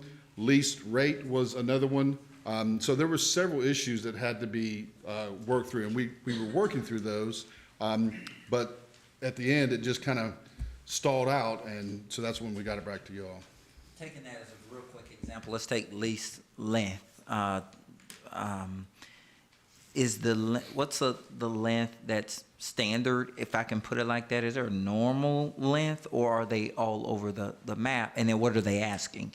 I'm trying to gauge if they're asking for something that's longer than, what a standard might be, or is what they're asking a standard, and we're saying, given where we are and given our situation, we want to kind of adjust that standard, if that makes sense. During our conversations, the city typically wanted about a 5-year lease with several options available, several year options available. During that time, we had compromised and said, well, let's build a 7-year lease with a couple, 2 or 3 1-year options, and I'd give them out to 10 years. You have to understand, they were coming from a 20-year lease scenario. So I don't know what the standard may be from the association, but I know what Mark was trying to do from a city's point of view. There are needs to, municipalities are dealing with long-term arrangements, whether they be baseball fields or rowing, venues or anything, going to more short-term fixes, particularly as you're dealing with different groups. You have, you can come to the municipality and it doesn't change that much, but every year there may be a new president, much like a Rotary Club or something. There'll be a new president, and then tactics change. We've gone through a number of rowing directors out there, so we're dealing with new people as they come and go through the facility. I think as we look too is that a number of years ago, I'm going back about 7 years, we had a master plan that was brought forward to us on the entire riverfront. And so that master plan is part of that goal. And one of the problems that we had originally, we identified, we didn't know what kind of theme was. So you notice that the pavilion is kind of the same colors as the rowing tower, is gathering that theme that begins to establish that riverfront with a certain look to it. We didn't know if it was a pagoda theme when we had a restaurant out there, or if it was a metal building theme or log cabin theme. There were just these different things.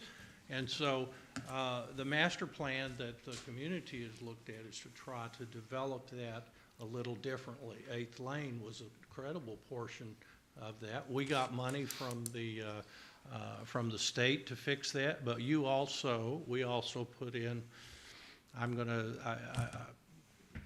I think it was $200,000 additional, when $125,000 was given for that pavilion, there was another 100 that had to go in preparation for that. So we have always been the investor out at those particular sites, and part of that is improving that, whether, when the visitors here were changing clothes in a porta potty, and we're saying we're the best rowing venue in the country, it was time to change that, and therefore you now have the restroom facilities out there and rental facilities. And so we've seen the riverfront change in the last 10 years, and this is part of that. You can't change those things when they're in 20-year contracts with 10-year options and all. So we have no agreement now, December 31st, and we can develop a new agreement and say, here's what we need to have. We can listen and follow up on that. But I think it's time to, take charge of that. I saw an email the other day, said, sell it to the rowing club. It said, we can't sell that land. We have a fiduciary responsibility to the TVA for that land.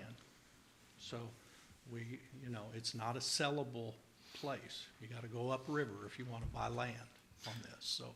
Mr. Dotson, That's where you've we're been at. waiting patiently. Trying to. Sorry, Jim. That's just fine. We all agree, I think, that the Oak Ridge Rowing Association brings something to the table, but one of the things that, in conversations with a lot of people, with our Convention and Visitors Bureau, with our hoteliers that bring something to this table, we started this conversation several months back, and it was started with regards to making sure that we looked after our hotels and our local community. We wanted to make sure that they were first and foremost when we were looking at housing, the rowing, and regattas that come into our town. That's where it started. And one of the things I thought we were doing really well, and I really applaud Councilman Hope and also Mr. Watson and Jim Rogers, who's in the audience. They all sat down at the table. Katie Jett sat down at the table, John Hetrick, and I thought we were moving to an amicable decision on what we could do with that area, as far as lease agreements, as far as how much we should charge, those things. It's just too bad that, and forgive me on this, Warren and Ken, but the attorney had to get involved with that because, again, I thought we were going down the right path. There was a lot of good talk, a lot of compromise on both sides, and I wish we could go back in time and do that. I love that facility. My daughter was a rower there for several years. I took a learn to row class. Love that. My wife took one, lost her keys in Melton Hill Lake. We have fond memories and not so fond memories. But I really, really think that we've got good people in our town. Jim Rogers is a good person. His group is a good group of people that have done really well with the Oak Ridge Rowing Association. Mark and Chuck, I think you all did an excellent job with that. I wish we could come back to the table and iron out an agreement. I think everybody in this room would like to see that happen. And I'd love to see our hoteliers thought of first, and then we go to Knoxville second. I like Knoxville, but Oak Ridge is my hometown. Thank you. Thank you, Mr. Dotson. Mr. Hope, you have anything else? Not at this moment, no. Okay. All right. And I just want to echo some of the points that have been made. I mean, it is absolutely essential from the city's standpoint that we protect our interests up and down Melton Lake Drive, and certainly protect the interests of our hoteliers. And based on the information I have, that I've seen, the situation with where rowers were going to be sent or suggested to go for their accommodations was not consistent from my perspective of putting our Oak Ridge hotels first. And so that's where we've gotten to today. So with that, are there any more questions from council, anybody? All right. Yes, sir. Jim Rogers, may I ask the proper decorum for Yeah, just come forward, Mr. Rogers, and state your name and address, please. Jim Rogers, Oak Ridge, 107 Dover Lane. I'm the president of the board of directors. I deal with folks at the Pentagon who always like to say, give me the bottom line up front. So I'm going to do that if you don't mind. I have a few handouts for you. One is the bottom line up front. It's a very short list of where we are in the lease negotiations, the hotel negotiations, as well as the NCAAs that I hope will clarify some of the questions that you've had tonight.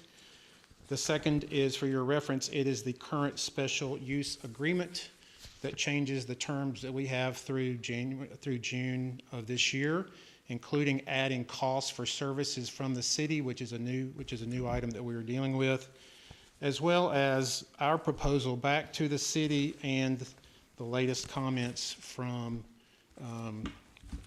Ken Krasinski's office. And then finally, the last thing is a copy, in case you don't have it, of the briefing that I was able to give to the working session. I believe, Mayor Gooch, you were the only person not able to attend that session, so I have a copy for everyone. This is Lee Barron. Unfortunately, she is our newest board member, so she gets stuck with distributing all of these things. And I Ms. wanted to- Rogers, if you would, if you Yes. would please be sure that you have a complete set of your documents. Correct. And give to. For her? To the clerk. And I have for the record. and I have a copy here. Yeah, so I also, there's a couple of things I'd like to bring up very quickly. One is thank you for all of the good comments, right? So that was a very good discussion. I really appreciated that. Chuck, I really appreciated working with you in September and October as we tried to find resolution to this. I think we made a lot of really good progress. Something that's really important to note is that we did have a 10+10, and 60 days prior to that expiring, we did have an attorney send notice to the city notifying them formally that we wished to extend and start the second 10 years of that lease. At that point, based on information that we got from the city attorneys, we were then precluded from having any subsequent conversations with our city council. So I think it's important that all we tried to do was legally stipulate that we wanted to the city to know that we wanted to execute that new 10-year option. And since then, all communication has been directly between the city attorney's office and our council, which is unfortunate, right? Because it does certainly slow things down. I do want to say that Mr. Krasinski and Ms. Dunn have been extremely responsive. So it's actually been really good that we were able to do that. In the documents, you will see it actually took 2 pages to get all the way through the lease negotiations. It's been a very difficult process to date. The big thing that has been jumping out is that the city manager has decided that he has been putting specifically in our proposed lease arrangements the requirement that we perform capital improvements to the exterior of the building, even though that is the lessor's responsibility. So the lessor has been deferring maintenance on that facility for some number of years. We have reported for many years problems with the roof structure, the breezeway. All of those are deferred maintenance items that the city has not found time or made the effort to fix. All those things exist. In every single one of his lease proposals now, he is asking us to make capital improvements to the exterior of the building. If we are going to consider something like that, which is not unusual, so to Councilman Hammond's point, in long-term leases, agreements may be struck where the tenant or the occupant may agree to make changes to the facility, including the exterior, based on it being a long-term lease and based on us being able to raise capital through whatever mechanism we need, whether it's fundraising or whether we need to borrow money, right? So we can try to do those things, but if we're on a short-term lease and we're being asked to paint the exterior of the building or enclose the breezeway, that's not something that I can really, that's not a very viable thing for a small organization to do. So that has been the primary sticking point in the lease negotiations is term. We honestly, we were shocked at some point by some of the stipulations where where our rent literally went up 600% for no apparent justification, right? So he says, yeah, the waterway is changing and how it's being used is changing. We understand that. We are working within those confines, but we aren't seeing any investment from the city manager or at his direction, Recreation and Parks, specifically into the boathouse. So we're not seeing those, so it's been difficult to deal with. If you look on the hotels, yeah, go ahead. Mr. Rogers, we're not. I know this could be a very long thing, so maybe a working session or a separate. Well, we're certainly not going to negotiate with you here Correct. tonight. So this is the first opportunity. Correct. I've had to get this information. Yes. To be fair to the city manager and to our attorney, I want them to look at it. We understand you've stated your position, and we'll look at it, and you'll get a response from Mr. Okay. Krasinski and Mr. Watson. All right, if you don't mind, I have a couple of minor things, and I'll release the floor. All right. The hotel agreement is done. It is signed by us, it is signed by the hotels, it is signed by EOR, it is not signed by the city manager. That's been done since the 1st of November. On the NCAAs, Oak Ridge Rowing Association is the group that is putting that event on. We manage all on-water services. UT is the host university as an NCAA thing, and that's a requirement. But we are running that regatta on behalf of the city, right? I mean, so we're going to do the same excellent job that we always do to do that. So I take specific exception to any statement that tries to imply that UT and the city of Oak Ridge will actually do that. Surely we all need to be partners. In the end, Oak Ridge will deliver that regatta on that venue. And the last thing is, we haven't talked about money, but we literally deliver millions and millions of dollars to this general area. So we haven't talked about it today, but you know, a bad year is kind of $2.5 million to the economy, and in the EOR's own studies have shown it being over $6 million. So it's very important from economic impact to understand what rowing can provide. It is clearly part of the community fabric, not here, but in a lot of places. And it's just very important that we all work together as quickly as we can to find some resolution to this. And I look forward to working with you any way that I can. Thank All you. right? Thank you very Mr. much. Okay. Mr. Rogers, one quick comment.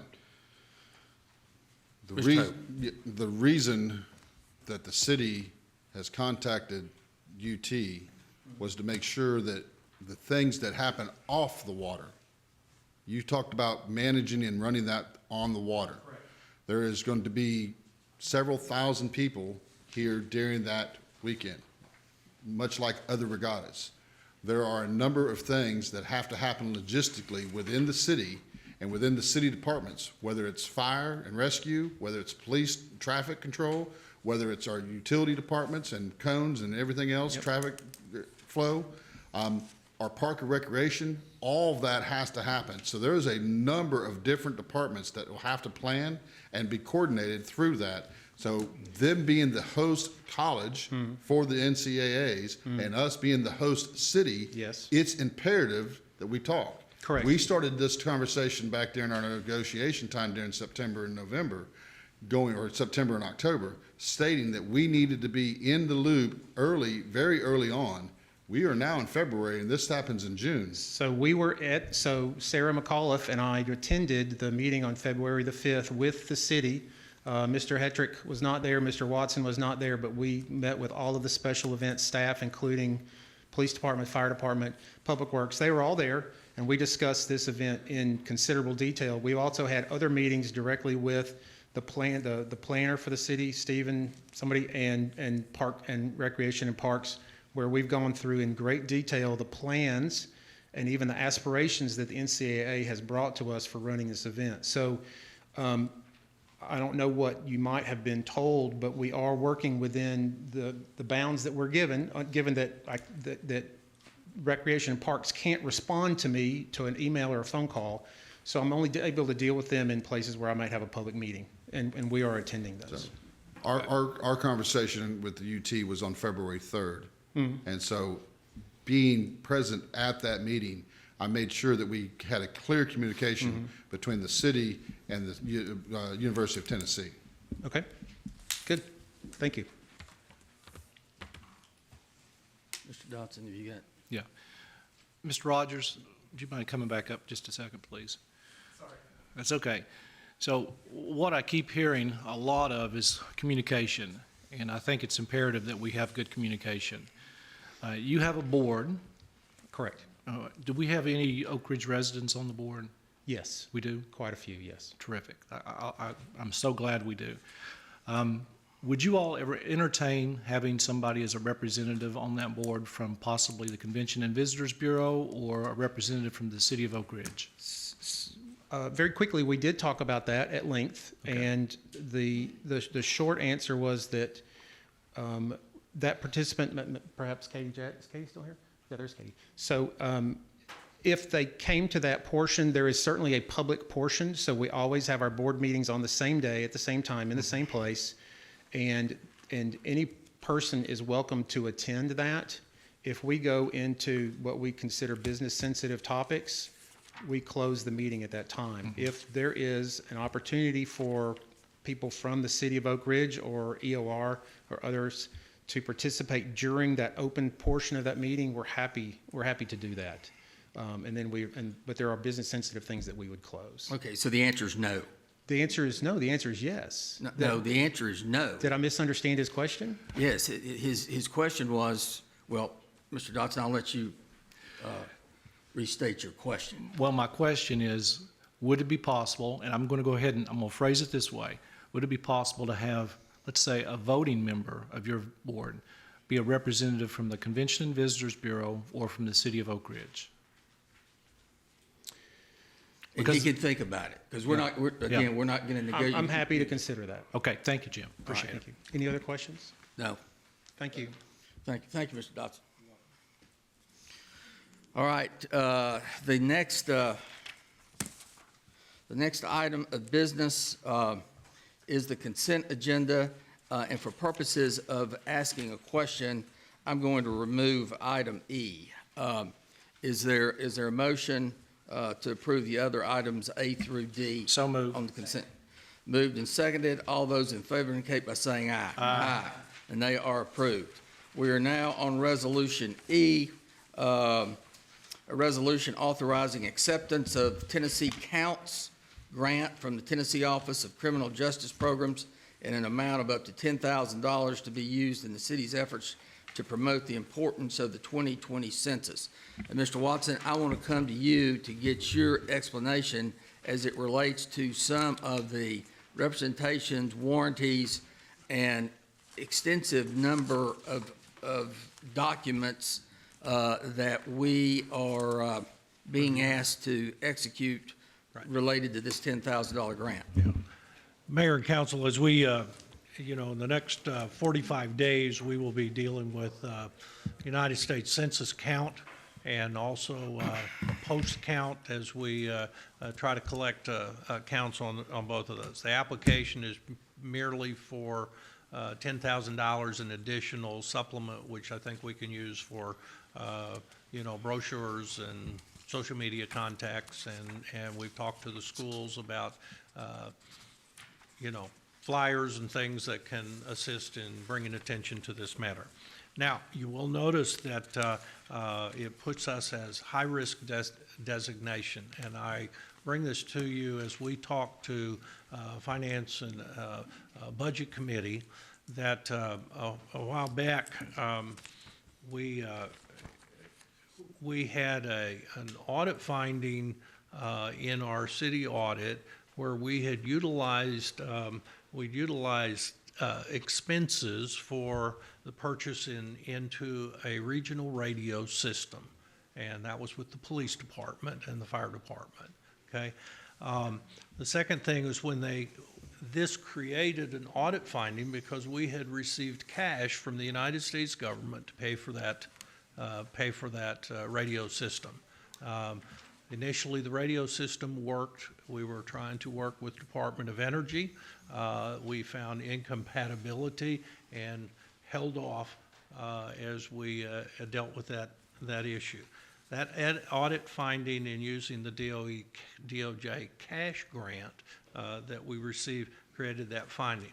There were 9 actions that were found, and so we have cleared 8 of those, and we are providing a final response on the 9th one, which is basically a review of the finances. We were designated during this period until the answers were provided as high risk. That's standard federal procedure, and that designation will be removed upon us satisfactorily providing the answers for that. This And established. you'll advise us as soon as that.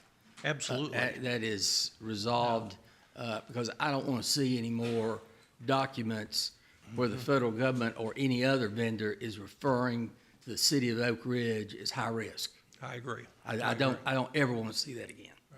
So we have new procedures on grants so that we will follow those, and those have been accepted. In your defense, I would point out, it is somewhat ironic that we're been designated as high risk, and the latest communication I received from the Census Bureau was addressed to me as the tribal chair of Oak Ridge, asking me to acknowledge and confirm the boundaries of our territory. Folks, you can't make this up. That's right. So, thank you, Mr. Watson. I just- understand. Because I wanted there to be a public record related to this, because you never know when somebody else is going to pick it up publicly or whatever. And so. It's that was- embarrassing for us, and we are doing everything within our power to eliminate Yeah. that. All right. No Thank you lie. very much. I move approval of item E. Moved and seconded. All those in favor indicate by saying aye. Aye. Okay. All right. Yeah. Moving I had on. an additional comment. Oh, I'm further- sorry. Yeah, I I'm punched sorry. in, but I'm sorry. further to the comments about the experience with this high risk, this Budget and Finance Committee did discuss this at some length with our auditors a couple of years ago, I think. And one of the things that we learned from the auditors was that one of the reasons this had sort of, festered in the books was that nobody in the federal government remembered the grant. So, there were some serious problems at the federal end on this particular grant, and it's not the census grant, but the one that You're right. the one that hit the And the program, hit the fan. program So- expired is part of it too. Right. yeah, but no one in the government one- knew anything about the program anymore. So it's not just us. So- Right, it so- absolutely is not. Thank you, Ms. Smith. All right, we do not have any public hearings. We do not have any final adoption of ordinances. We are on resolutions. Madam Clerk?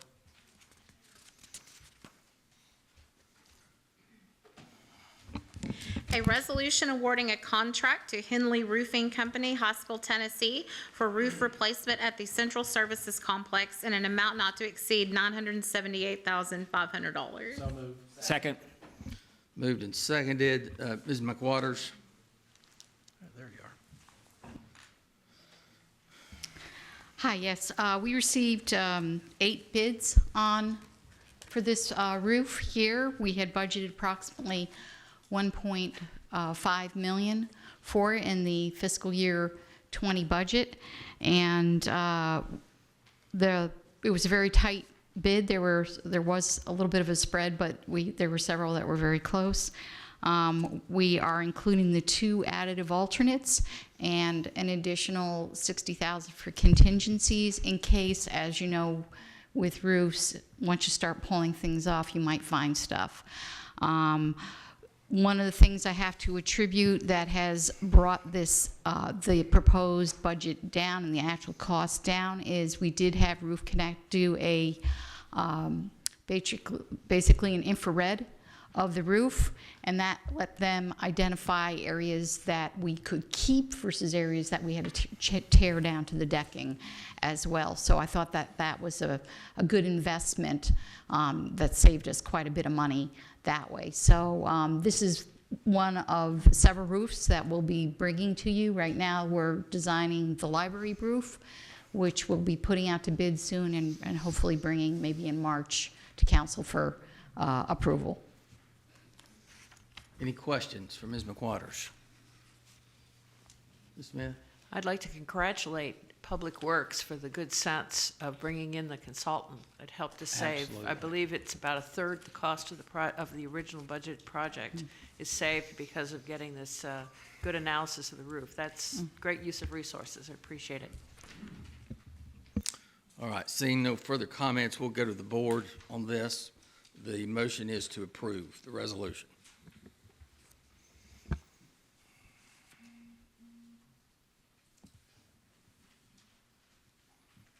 Ayes 7, no nays. The resolution is approved. Next resolution, Madam Clerk. A resolution expressing support and interest in the further development of the Horizon Center on lots 5, 6, and 7, containing approximately 327 acres for a test track and research facility. So moved. Moved and seconded. Mr. Watson.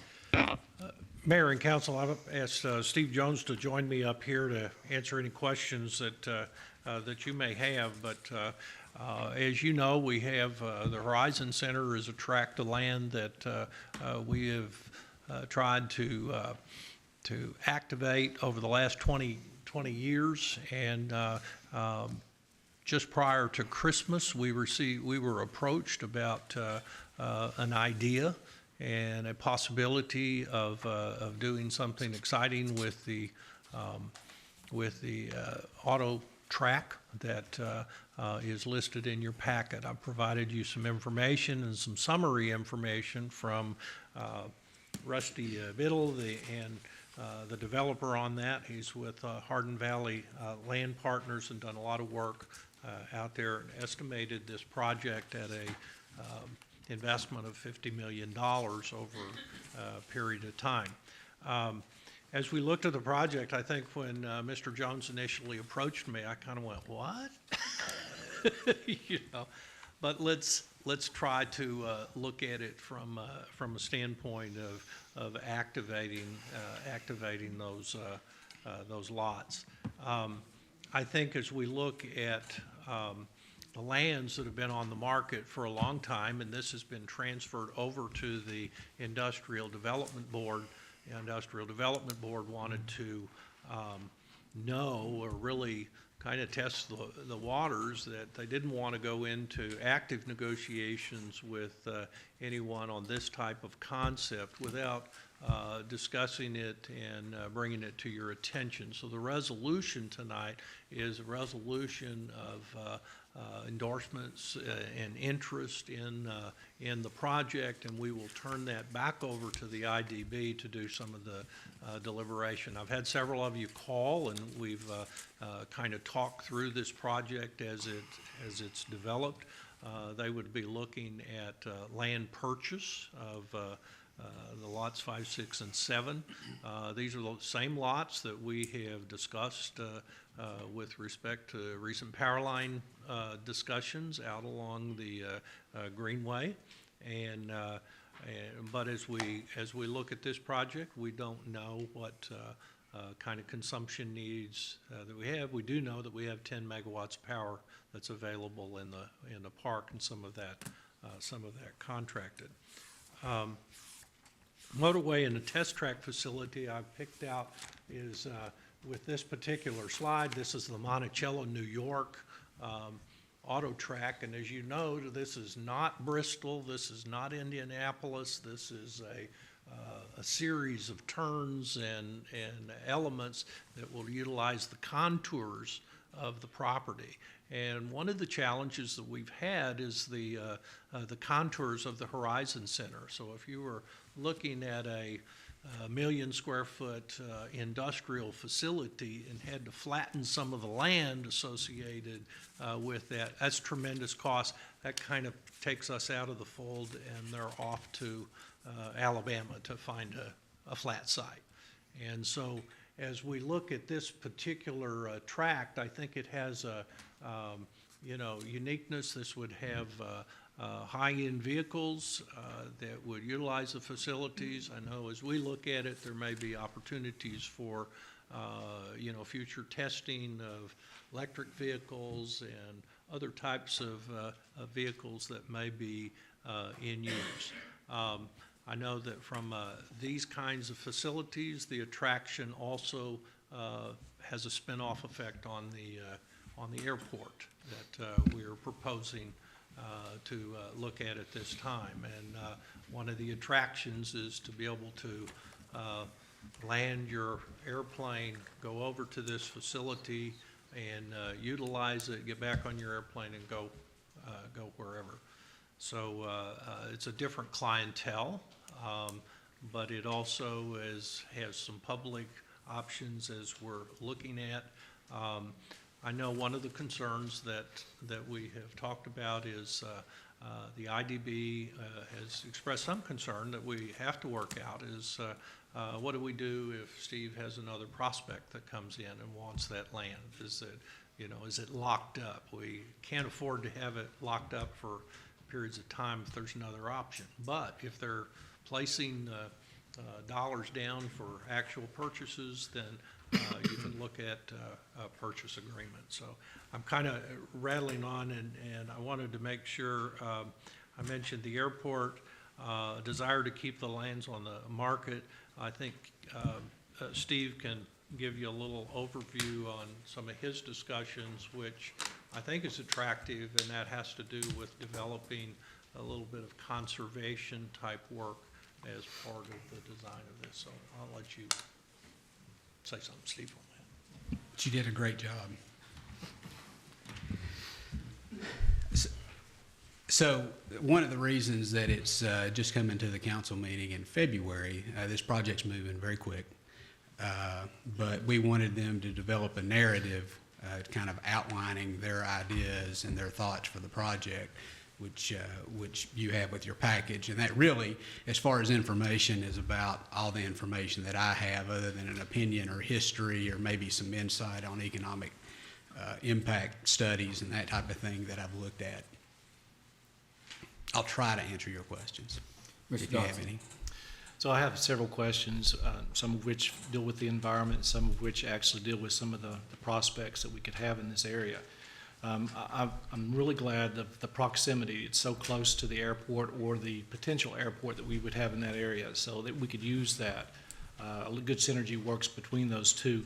Carbon fiber technology in that area. I can see using this track to actually try out some of those carbon fiber technologies on those race cars. I'm sure you all have considered that as well. But I also have to think about this too. We have a really great trail system over there, and we have people who live close, and you have to think of noise issues, if there are going to be any that will disturb our neighbors, and you also have to think of our park system and our trail system too. So there's a balance there. I just wanted to get an idea of the footprint of this, how far will it extend into those areas where we've looked at the 69 kV possible line going through, and then if you could address some of the carbon fiber technologies, if you know of anything that would work along that line as well.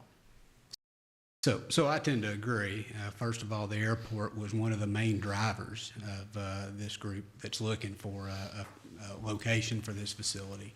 Having the airport that's in its infancy as far as development was a very big driver.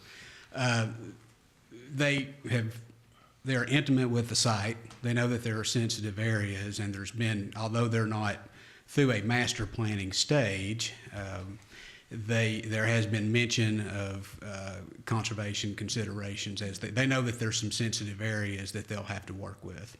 Okay. Okay, thank you. And to answer the other part of your question, I mean, I think the synergy is great when you look at what is going on, particularly at Oak Ridge National Lab, MDF, the National Transportation Research Center on Hardin Valley, the recently announced partnership between the University of Tennessee, Oak Ridge National Lab, and Volkswagen. The opportunity to pull some of those resources and some of those applications to this part of the region is a great opportunity. Well, and I don't think a lot of people in the audience are privy to the packet that we have unless they looked it up, but there are a lot of other things. I think there's a trail system they're looking at as far as pulling that in. Can you mention some of the other amenities that this facility would have? So again, they are planning on doing, some of the high, the high-end renderings and, going through the master planning, very high level master planning. I think they're going to try to do that before the IDB meeting. They couldn't have it prepared in time for this meeting, but this project, we have to keep moving along. So, but I do know that if you look at the Circuits of the Americas in Austin, Texas, there's a big component of that, and they have Formula One races. So this is actually, if you look at the list, it's Formula E, which is quite a bit quieter than a Formula One. I'm not familiar enough in motorsports to know what all those other acronyms stand for, but if you look at the Austin site, they're doing a lot of research and development. I mean, people are developing electric car technology, solar car technology, a lot of new technologies, and this would give, those companies in East Tennessee, in our region, an opportunity to test those products. Yeah, I see this as an opportunity, but I don't really want to see us do anything that might impede our park system and our trail system too. So, thank you. Mr. Chin. Yeah, thanks a lot, Steve and Mark, for bringing this to our attention. When I first heard about this, I too was a little bit skeptical. I was like, what? This is kind of crazy. But when sitting down and thinking about it a little bit more, to me, this is an ideal use for this property. One of the large things, like you said before, that's holding this back is the undulation of the land there and the extreme amount of grading work that would have to be done to make a large industrial site suitable for a single level with no step footprint in a large building. And I know we've ran into that in other locations in Oak Ridge, where the Protomet site was in Bethel Valley Park. They wanted to expand there, but because of the amount of rock and the undulation in the ground there, they weren't able to get a single level throughout that entire 20-acre site there. And this type of undulation, I think, lends itself great to a racetrack. And I know I've driven down through Atlanta at the Porsche test facility down there, and I know a lot of folks that have utilized that to go down there and have fun and just drive a car around. And this is an industrial park too. When you're looking at the noise factor and the other uses, this industrial park is zoned IND2, which is the highest zoning that we have in the city of Oak Ridge. We could have a factory there that produces lots of noise and heat and smells and odors, and it's zoned for that. To me, this is something that's going to bring in even more high-end users, people that are going to want to stay in hotels, eat in restaurants, buy things, fly into our new airport, and folks that have some money in their pocket, they want to spend it. And what greater type of user can you have to bring into your community? So I'm really excited about this. I did have a couple questions. One kind of in the vein of what Jim was asking, but other types of developments that would potentially be around this site. Would there be research entities, or what other types of things would locate in this in another site throughout the country? So there's, I think the narrative that we discussed earlier kind of lays it all out. There is, that segment of the population that like to invest in high-end motorsports, and they can't go out here and punch the gas and see what it'll do. So there is that segment of the population. The fact that we have such a strong research and development, there has been discussion about spec building space and that type of thing for light manufacturing, high performance manufacturing, a lot of research and development, as well as, because of the airport and that particular pastime, bringing corporations here from all over the world to do team building and leadership and, to do those team building exercises at the, retreats, corporate retreats and that type of thing. So there's that element as well. It probably tie in really well to our automotive industry that we have throughout the state of Tennessee. Absolutely. I think this is an ideal tie-in. Like the city manager said, it's when the offer was made actually on Christmas Eve night, and it took. We're working several deals on the same piece of property, and when we finally got the information, the information started coming together. It's a unique project, and you really have to think through it. And it's not your conventional industrial project, but if you look at the potential economic impact, if you study the other economic impact studies from around the country where similar facilities exist, the Austin, Texas facility, which is much bigger than this one will be, but it has $1 billion impact on the city of Austin. So if it's 10% of that or 20% of that, and we're successful in recruiting, those sales and retail and commercial and all those other things to the city of Oak Ridge, that the impact of sales tax is really big.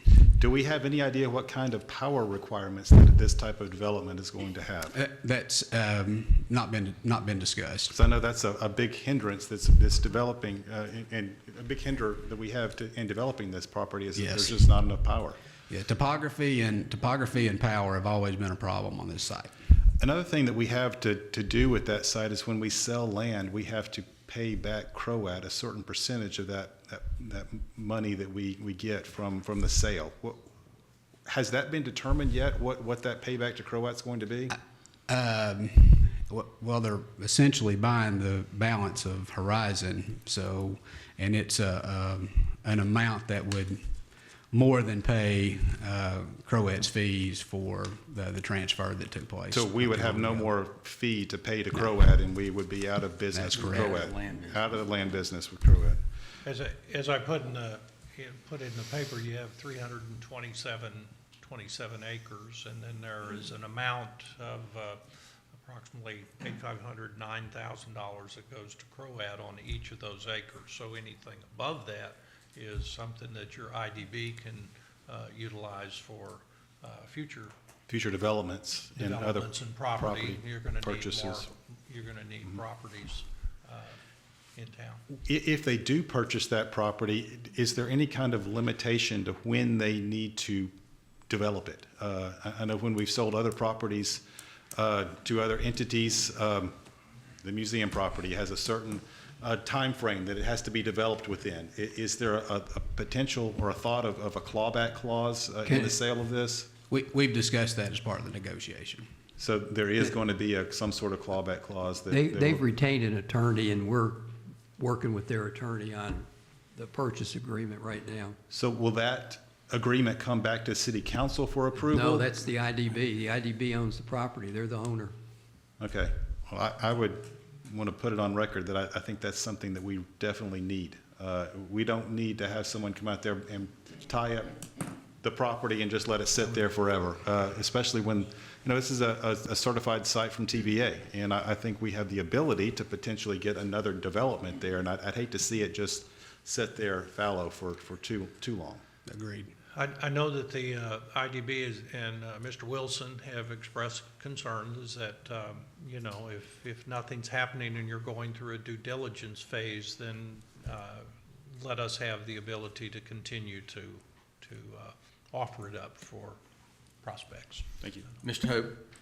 Steve, with my background, I know a few things about going fast and turning left, and a few rights, but mostly turning left over the course of my history. Looking at this project and the type of groups that would be involved with this, whether they're the sports car associations, IMSA, National Auto Clubs Association, whether they're vintage cars, Asian cars, there's a number of different types of groups that this could be marketed to from all over. There's an extreme large amount of those groups that have charters and chapters throughout and up and down the eastern seaboard. So this allows them to have another avenue, so to speak, to come and participate in a closed circuit. The emphasis that I would like to see when it goes in front of IDB is their timeline on developing different events at a venue like this. This is not a venue that, if it was developed, is going to be run 24/7, 7 days a week. Typically, this is run a few days a week, maybe even a few days a month on big events. It could be used in research facilities, on other things like that. And typically, depending on what it is, the company either rents or buys time to use certain parts of the track. Not several times, there'll be several different groups at that track using different portions of a track on any given day. So it's really interesting to see what other types of venues that could be developed in conjunction with the layout of a track of this size on that piece of property. We go back and forth about noise in race cars. Race cars get a really bad rap nowadays with noise. They have done tremendous strides across all organizations to quieten the cars down, and what they have to do. Also, with this particular facility, trees and some of the deadening effects that they can do with the way they design the track, they can reduce noise even farther. So with them not removing all the trees within the certain area, could act as a buffer for noise pollution. The other question was, and several council members have discussed it, as the power needs, not just for what they determine or what they may develop on that piece of property, but we're going to need to continue to figure out the best alternative to bring power into the existing Horizon Park industrial park. This is only part of the park. There's other areas that will still need to be developed, fleshed out, and the power needs are going to be there. So we're going to need to work hand in hand with, as this is developed, what is our alternatives to bring power into the park? Well, I think the alternative that's being explored right now is probably the best option. And, you know, keep in mind that, you know, once, hopefully, when they start moving dirt on this particular project, you still have 3 sites with road frontage that still need power. So we have to think about the park as a whole and make sure. I have no idea what R&D facilities and light manufacturing, what they might use. I mean, we've had everything look at the park from, you know, folks that needed 200 megawatts, which was not feasible, to, you know, to prospects that are just looking for 1.5 megawatts or 2 megawatts. So I think we need to, I think we need to stick to our present course until we have more information. But thank you for your insight. Ms. Smith? Yeah, on the subject of power, I've been saying to everybody I can talk to that I believe the needs of the Horizon Center, whether it's small need or large need, can be met by bringing the power in from the front of the park where the existing line comes in, and incorporating above ground lines along the roads inside the park, rather than bringing power in from the back of the park. And the back of the park, parcels 5, 6, and 7, if it were used for this project, would not be the place you'd want to bring that power in. You'd want to bring it into the front sections if that's where the power need is. But we're not talking about the power line right now. I just felt the need to comment on that. With respect to this proposal, I'm, you know, like everyone else, when I first heard about this, my first reaction was, say what? And you know, I've learned that this business of a test track research center, as it was presented in the cover memo received, and as Mr. Watson outlined it earlier on, is a viable kind of a business. There are other ones around the country, and it seems like a really good opportunity for Oak Ridge. I'm concerned, though, about disconnect between the information that we're getting orally tonight, and we got in this cover memo and so forth, and the information that came from the project proponent in the letter that we received last week that we're looking at in our packet. We are, you know, the presentation on a test track and research center, I think falls within the general area of industrial land use, which is the legally defined constraint on this property. This land is transferred to Croat and now to the Industrial Development Board with the condition that it be used only for industry. There are certain kinds of uses that were evaluated in the analysis that led to its initial transfer back in the mid-1990s. Specific restriction on not having residences on this property, and the reasons for those restrictions included the fact that DOE was hoping to foster industrial development in the city, but also concern about the so-called natural areas, the spaces that DOE has retained that are high-value conservation features, floodplain and so forth, that should not be encroached upon by people. And there is a general understanding that when you have people in residences or other kinds of activities on a property, they tend to go into those areas and mess them up.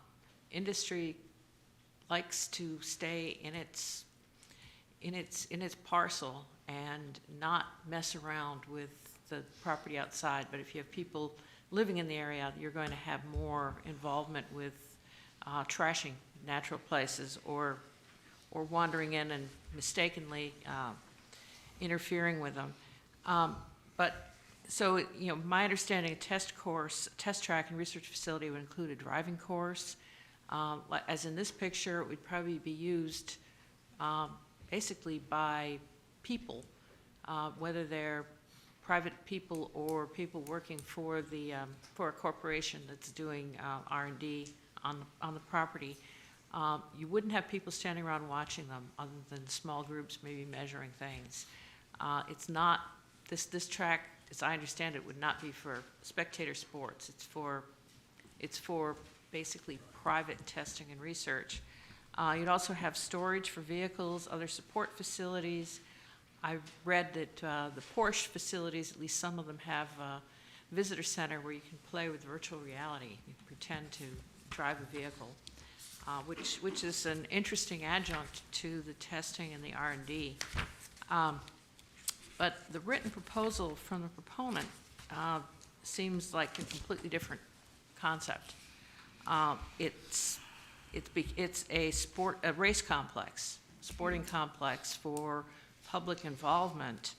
That means you'd have, spectator racing, and when you have crowds of people, that's when we start trashing those natural areas that are supposed to be protected.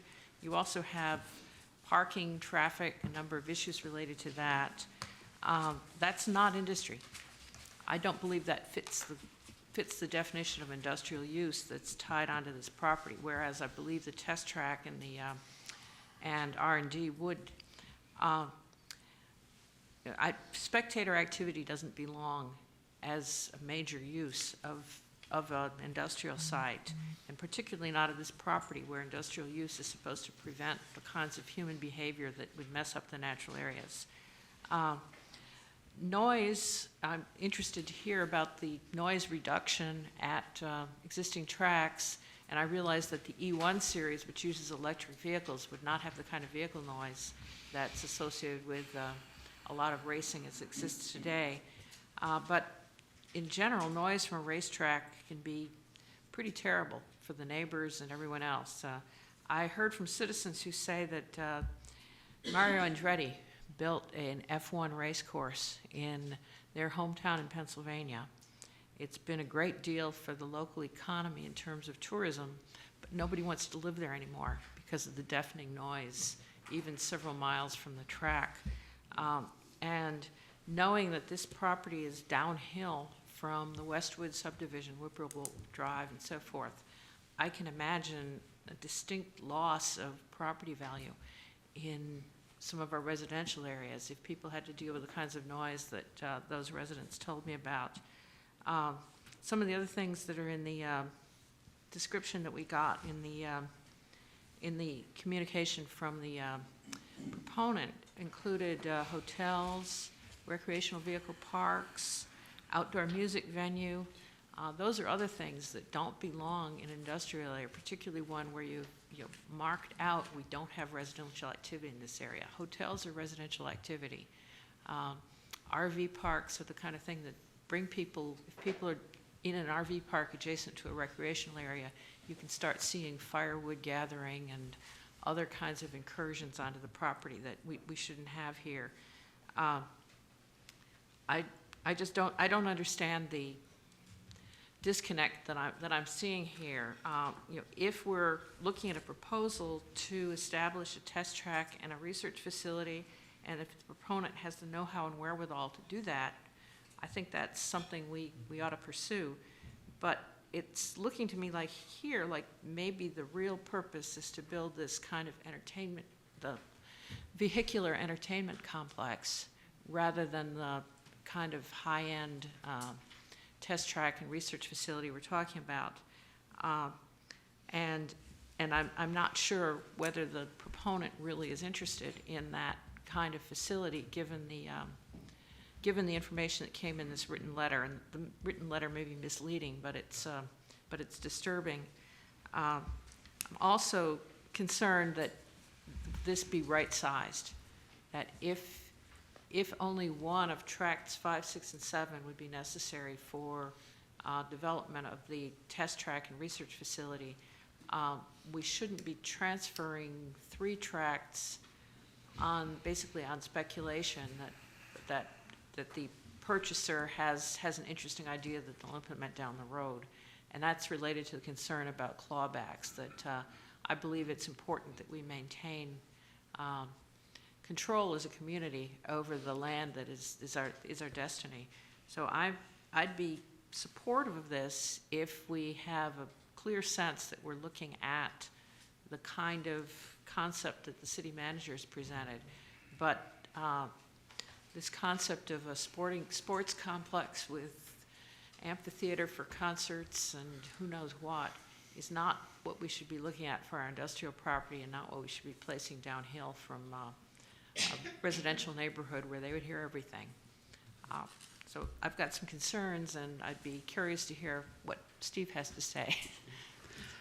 Well, again, it was outlined, we asked for a narrative to kind of describe what they envisioned, but I'm sure that they're going to go, I do know that, they're going to go through a master planning process, and they've identified engineering organizations, architects that focus on high-performance automotive facilities. But they've also spent a lot of time on the site, and they know that there's sensitive areas, and they know that there's going to, they seem to be very sensitive to anything that we may be concerned about. And, I have an offer, and the potential economic impact to the city of Oak Ridge is great. And so I feel like that I need to present it to the appropriate folks. Yeah, I'd feel better if we had an additional opportunity for council to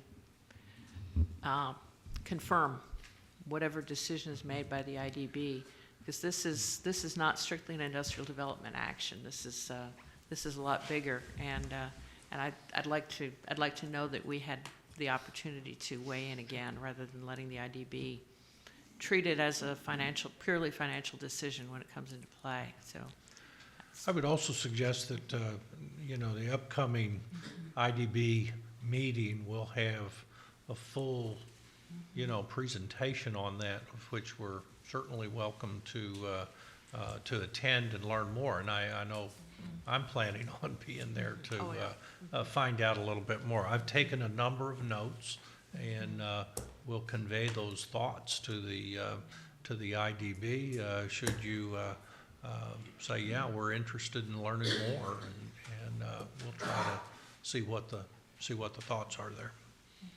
thanks. Mr. Callison. I have firsthand knowledge of this because I took my son down to the 22nd annual Petite Le Mans, which is just outside of Atlanta. It's a fabulous course. In fact, it looks very much like what you're showing. They can change it into all kinds of different configurations, just like this one. You could make it a long course, short course, and things like that. It's relatively in a relatively residential kind of an area.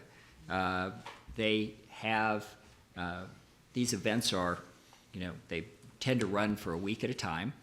They tend to have I'm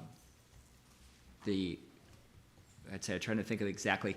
They have a lot of preliminary kinds of things that run, you would imagine, and then the course, the whole week is really very constrained. In other words, it's not something that runs all the time. They use the track for all kinds of different things.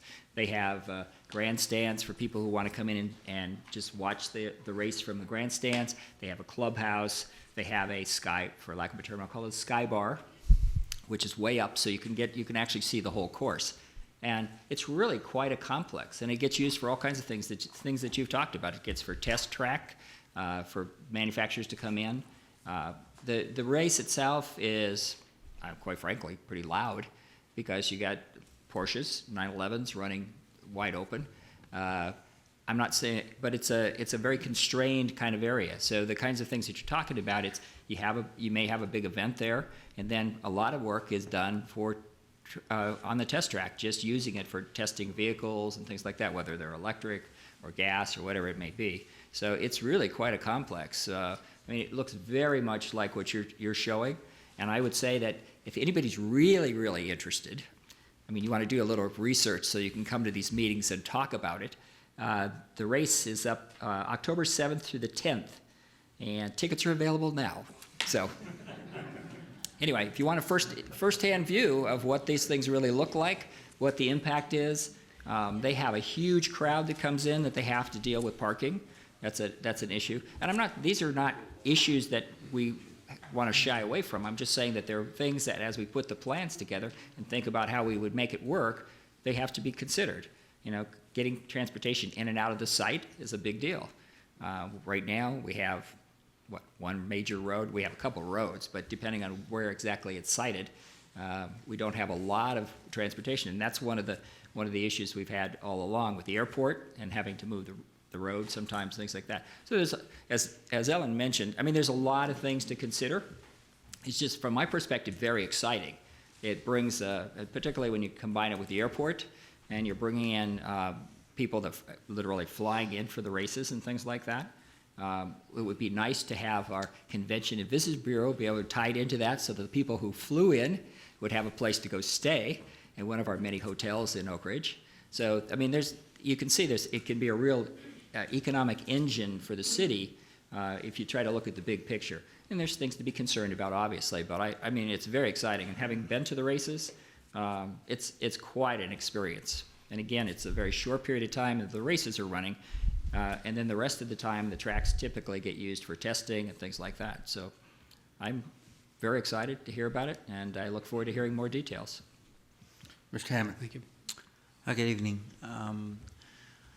I too, like I think everybody else, when I first heard this, was like, oh no, I just wasn't sure at all how to process it. The prospect was exciting, but just a number of different questions and issues and thoughts and kind of concerns about how it may play out, whether it be environmental noise, all of these different types of things. And I did a couple of things, and it's been a pleasant surprise, actually, to be very honest.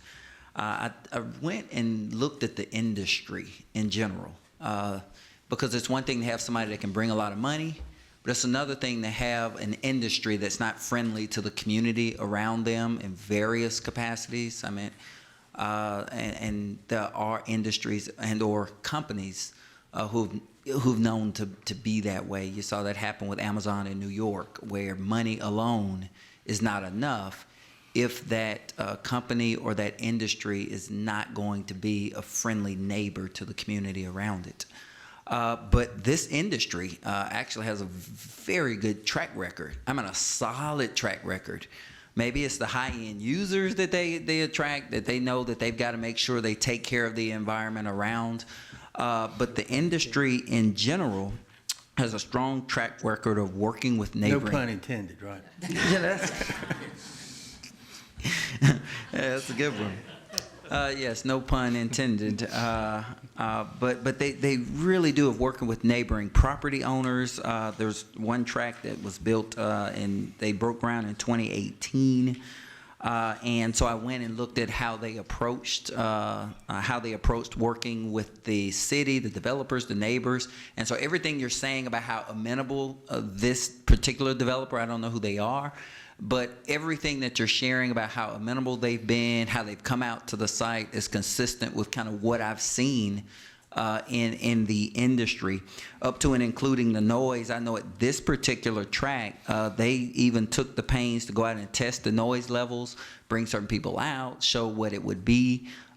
This one was a motorsports park, and they maxed out the decibels at 65. They maxed it out at 65 decibels. They brought people in that were able to see that, and then compared that and let people know that's equivalent to like a running air conditioner. And so to go to those extents and extremes to make sure the people around them were comfortable was very good to see. Now, I'm assuming these people will continue this level of openness and work, but it's industry standard. The other thing that they are known for is looking at the quality of life and environmental considerations. They've been very friendly at least from what I've seen with regards to dealing with that. And then also, which was something I didn't think about, but they've gone through great pains to communicate to the community their commitment to the safety of the drivers who are there. And not just, hey, we're coming in, we're going to put a track. If you drive, then you drive at your own risk. But taking great pains to make sure that it's a safe track so that you don't have a lot of accidents and a lot of injuries and things like that coming out. They've got a strong safety track record. Boy, I'm just going to make track work in here, I guess, every other phrase. But anyway, I say that to say that having looked at that, even in the difference between, and this is to Ellen's point with regards to the slight disconnect between what's in the, let's say, memo and what's in the actual letter. The memo says a motorway and test track facility. But then throughout the letter, which is actually consistent with what industry produces, is they call it a motorsports park. And so the track, and one individual put it, he said the racing is the sizzle, but the steak is everything that comes around it that people are able to appreciate. And so it's really not just the racing in and of itself, that's kind of the pop. And again, that's consistent with this letter. I mean, we've kind of danced around it, but at least at the idea, it says it could be as simple as a track with a viewing area and rudimentary concessions, but it could be as large as this circuit of the Americas that we've referenced. And then they go on to highlight, at least envision possibilities, not saying these are things that would be there, but conceptual, what they think could be possible, which is what raised some of Ellen's concerns, and I follow. But they say things like a karting track, a paddock club, a clubhouse, restaurants, pro shops, garages, day and night, overnight lodging, meeting and conference space, RV park, and public facilities to include walking trails and outdoor meeting spaces. And I just read that one section, but they go on to unpack paragraphs about how committed they are to outdoors, walking and biking trails, meeting spaces, and people being able to gather outside. And so I say that to say that I think it's a really exciting opportunity, not just because of what they're bringing, but the track record of this industry with not just coming into a community, but enhancing that community, not to mention the significant economic impact that this actually does have. Again, maybe that's because of the high-end users or what all it brings, but I do understand why you're saying if you have an offer, it's a significant economic impact, because these tracks have been known to significantly benefit the community. And the key for me is without significantly drawing from the community or causing the community to have to sacrifice for that. So it's a very exciting balance based on what I've seen. And so that was a long way to say I look forward to seeing more about it. Mr. Dodson. I'm gonna be very short on this question. We're doing a resolution tonight. We're looking at a resolution for lots 5, 6, and 7. My question is, will all those happen concurrently, or are we going to do one prior to the other two, and how does that work? I think that's all part of the negotiation. I think they'll probably start off with one lot and develop it, and then want first right of refusals on the other two. But That's what we're talking about with their attorney now. And I'm being really high level, but that's one of the negotiation points that they're discussing. Of the three, which do you think would go first? I would assume it would be the largest one, which is 6. 6. Mm-hmm. 6. Okay. Thank you. And I'm making an assumption, so. Okay. Thanks. Mr. Council. One last thing. If we ever wonder about people watching us from at home, I have a real-time question from the audience.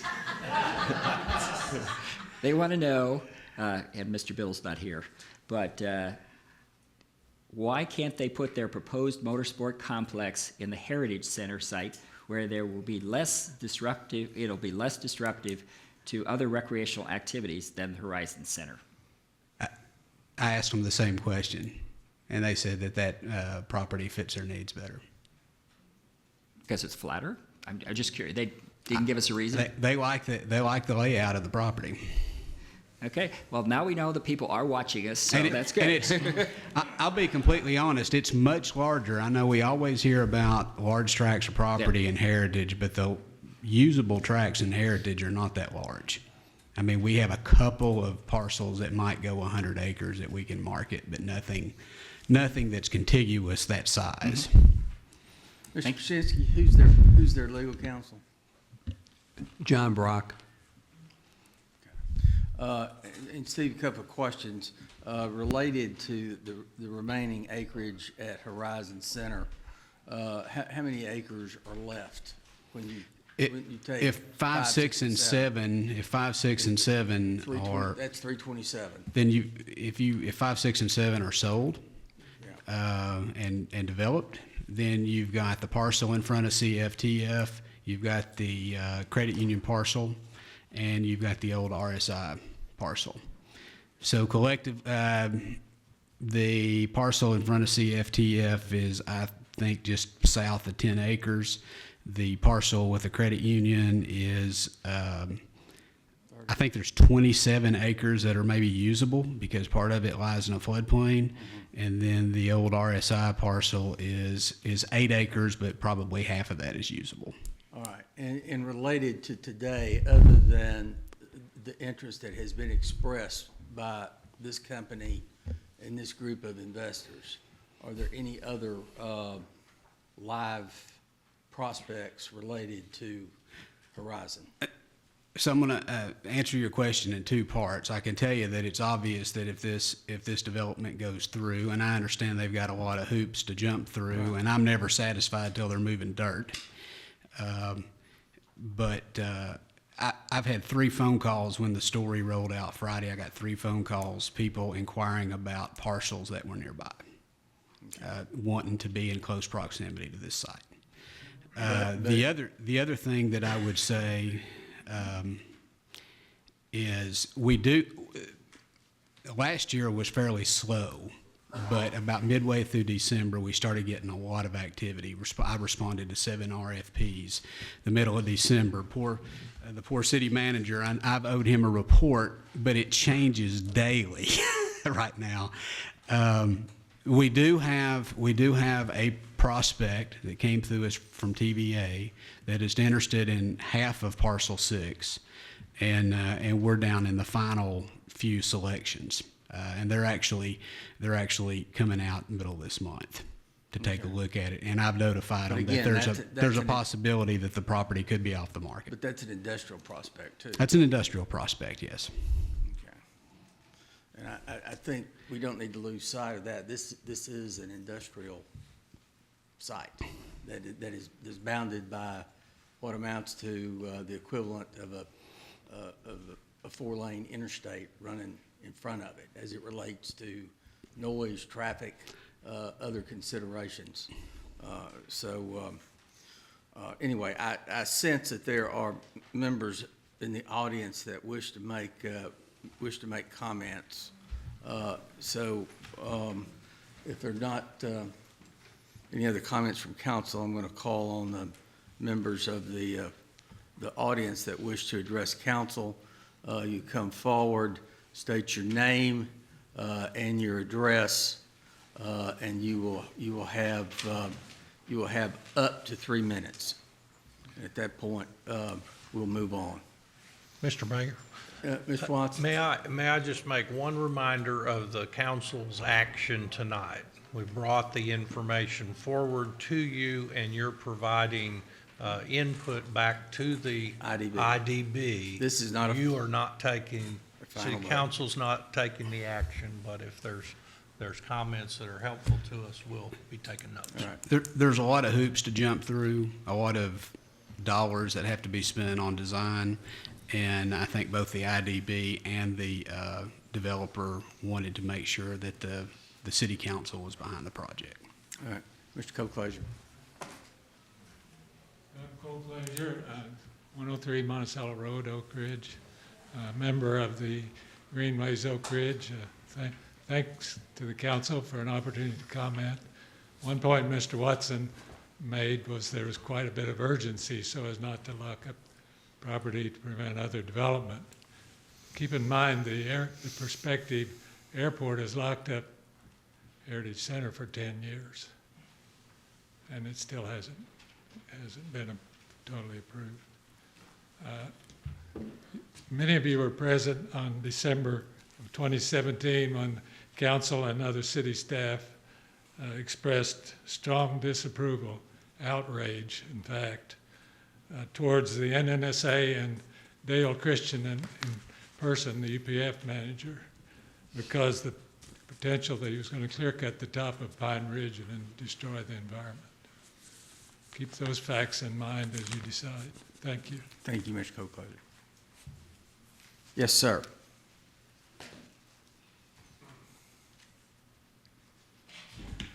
My name is Alfred Denny. I live at 238 North Tulane Avenue in Oak Ridge. The proposed $50 million motor speedway park sounds great, but it might be or have unintended consequences. Council needs to consider the impact of the noise generated by vehicles racing around the speedway. The constant noise when races are held might make Oak Ridge unattractive as a place to live. I lived in upstate New York for a while. There was a motor track 2 or 3 miles away. When the track was in operation, the noise was persistent. It didn't interfere with normal conversation, but it never went away. If it were elevator music, you could get away from it. But if it's outside, you can't get away from it. It was nerve-wracking. I do not know the answer, but the amount, duration, and impact of the noise from this racetrack on the residents of Oak Ridge needs to be considered before the project is approved. Thank you. Thank you, Mr. Denny. Yes, sir. Jeff Cox, I'm the Regional Executive for Sports Car Club of America for Eastern Tennessee Region. We autocross and race. You got to give us, slow down. Okay. Slow down. State your name again and your address. I am the Regional Executive for the Eastern Tennessee SCCA Sports Car Club of America. We do this type of racing. Address, sir. Give us your address. Your home or Oh, business address. I'm sorry, Knoxville, Tennessee, Okay. Carnes. All right. We do this type of racing, and you're looking at an airport. The Learjets are 128 dB. Most race cars are well under that, so the airport's going to override the noise of the race cars. It won't be an issue. The Bowling Green has a track similar to this. It is booked every day by different clubs, different regions, different manufacturers, testing facilities. Law enforcement can use it for testing facilities on the paddock area, all kinds of different things that it could be used for. It would greatly benefit your region in this area, and the financial impact would be dramatically increased. Thank you. Mr. Kennedy.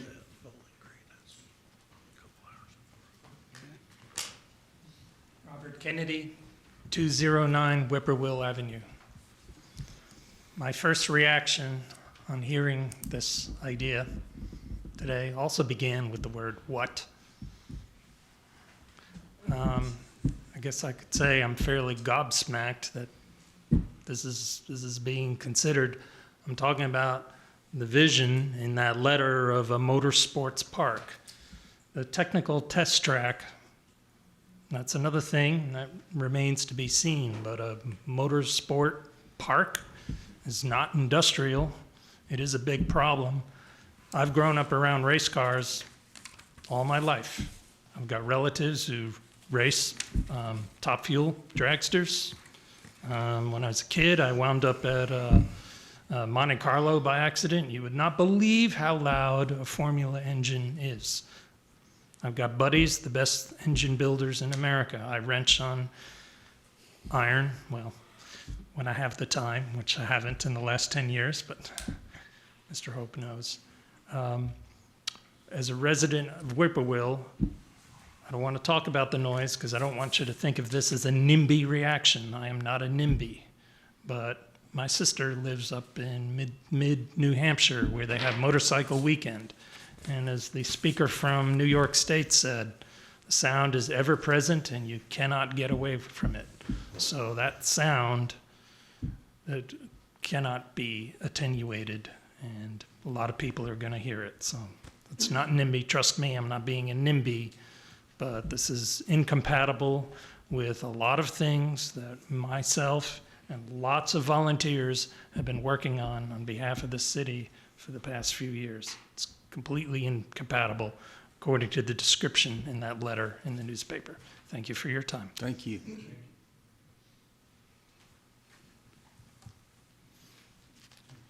Yes, sir.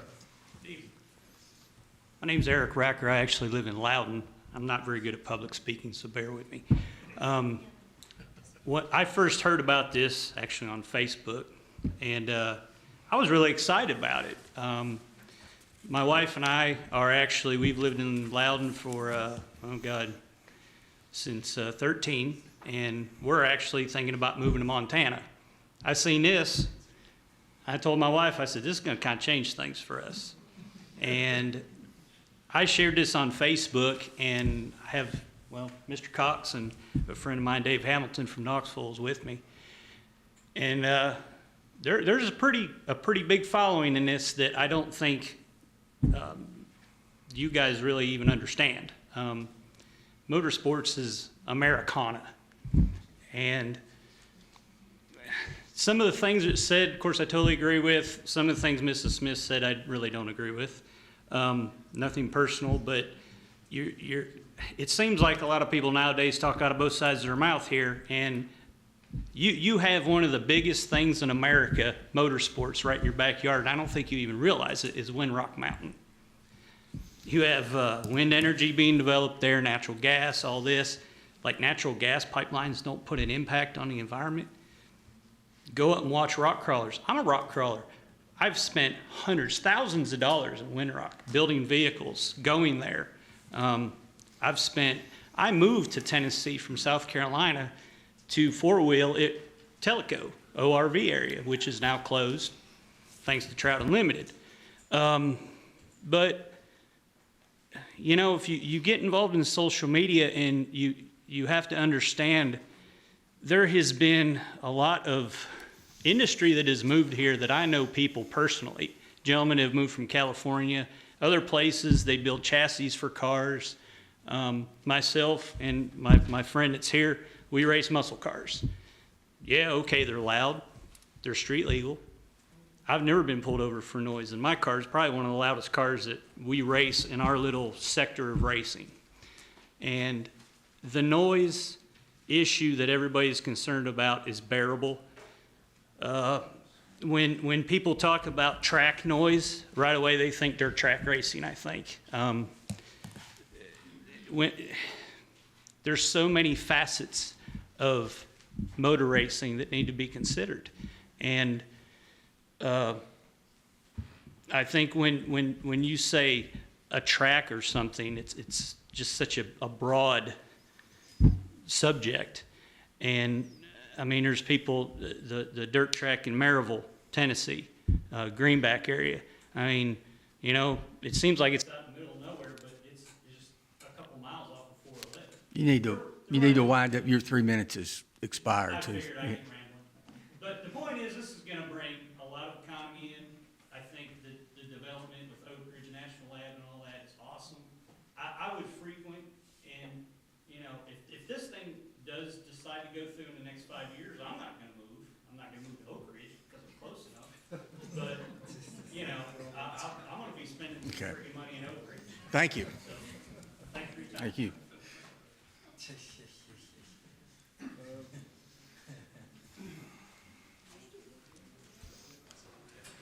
Yes, I'm John Snook from Knoxville, and I'd like to just run through a laundry list of things real quickly. As far as the sound issue, most of the cars that would be using a facility like this have mufflers, and most of the events that are run are actually monitoring the sound levels.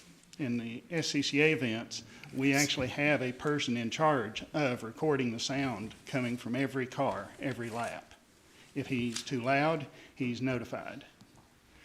As far as the general concept, it's sort of getting mixed together. It's sort of two concepts that looks like they're proposing. One of them is the testing facility with the ability to use it for other similar events that is a non-spectator event.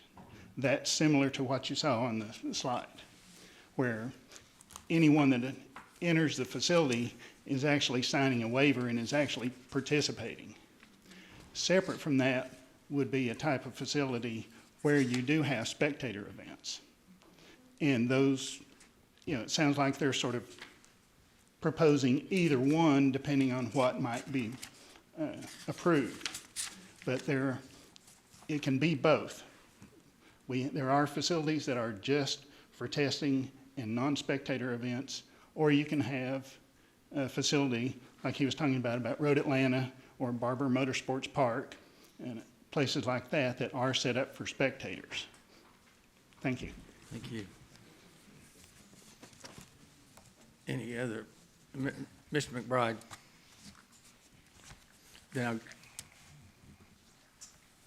Martin McBride, pardon me, 954 West Outer.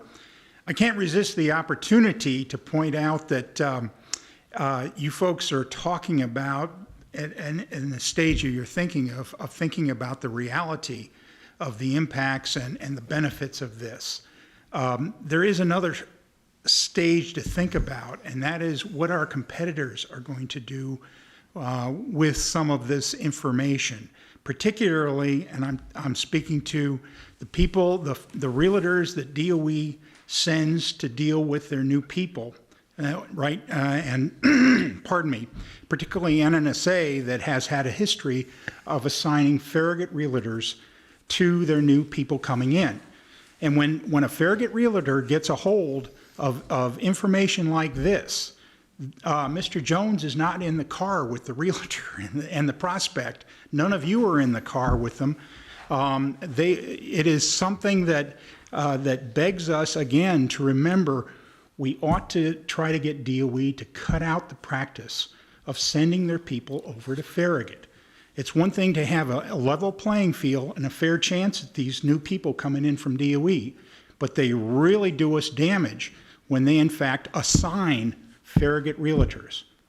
When I came into Oak Ridge, I was assigned a Farragut realtor by the Department of Energy. And when everything was fine in our conversation as long as I appeared interested in living in Farragut. But as soon as I brought up Oak Ridge, oh, here it comes. A long list of criticisms of this city. And so all I'm suggesting here is I applaud you for trying to look at the impact and the benefits here to this, the reality of this, but also I think you ought to think about the Department of Energy and get them to straighten out some of these horrible housing practices and recommendations that they use. Thank you. Thank you, Mr. McBride. Yes, ma'am.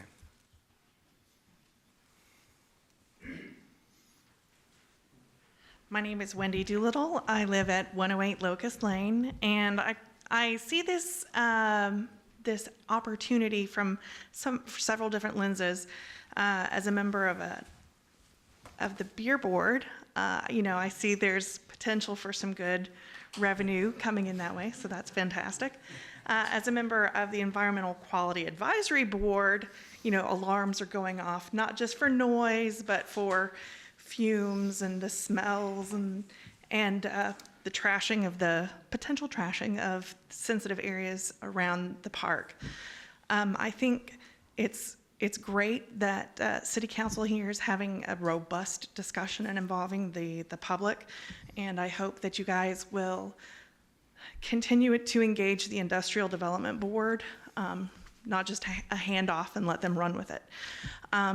As I was discussing with my colleague back here, one of the advantages we're seeing is the synergy with the airport for people flying in on their very loud Learjets and racing their very expensive cars and staying at the Comfort Inn. I'm not sure how much of Oak Ridge's current amenities really play to those folks. And so they may just skip over Oak Ridge and go directly to Knoxville. So perhaps there's an opportunity for some higher end hotels and restaurants and other amenities to come to Oak Ridge. But this is a very tricky situation. I do not envy you guys or the Industrial Development Board as this goes forward. But I just think there are a lot of issues to consider, including, I used to live farther west than I do now, up the street from the guard shack, which was within range of the Sportsman's Club. So, you know, people on the East End are like, oh, we heard a gunshot. And people on the West End are like, that's a really high caliber weapon. But at this point, you know, if you move to the West End, you know the Sportsman's Club is there. You're gonna have gunfire.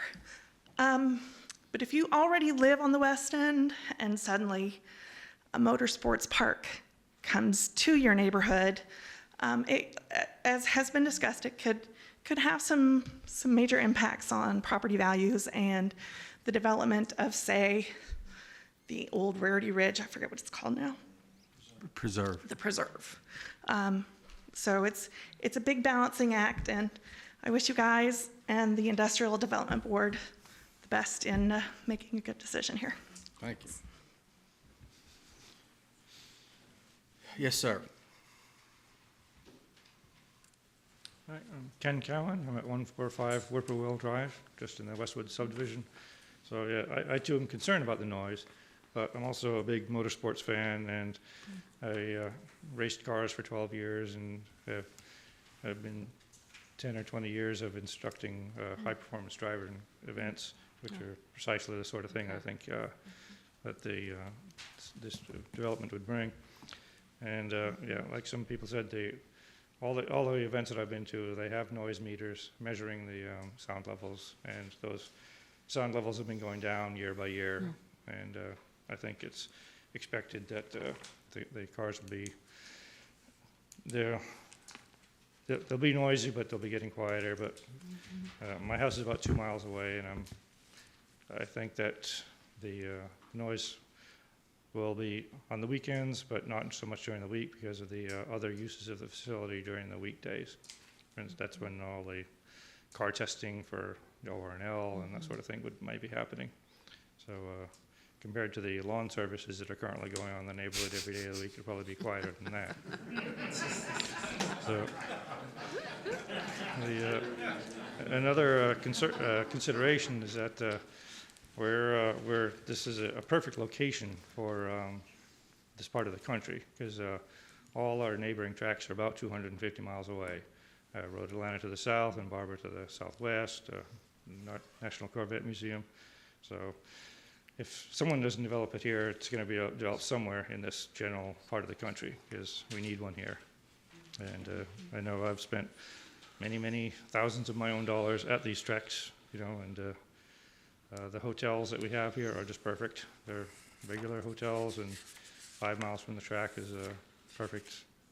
You know, go into Oak Ridge, have dinner.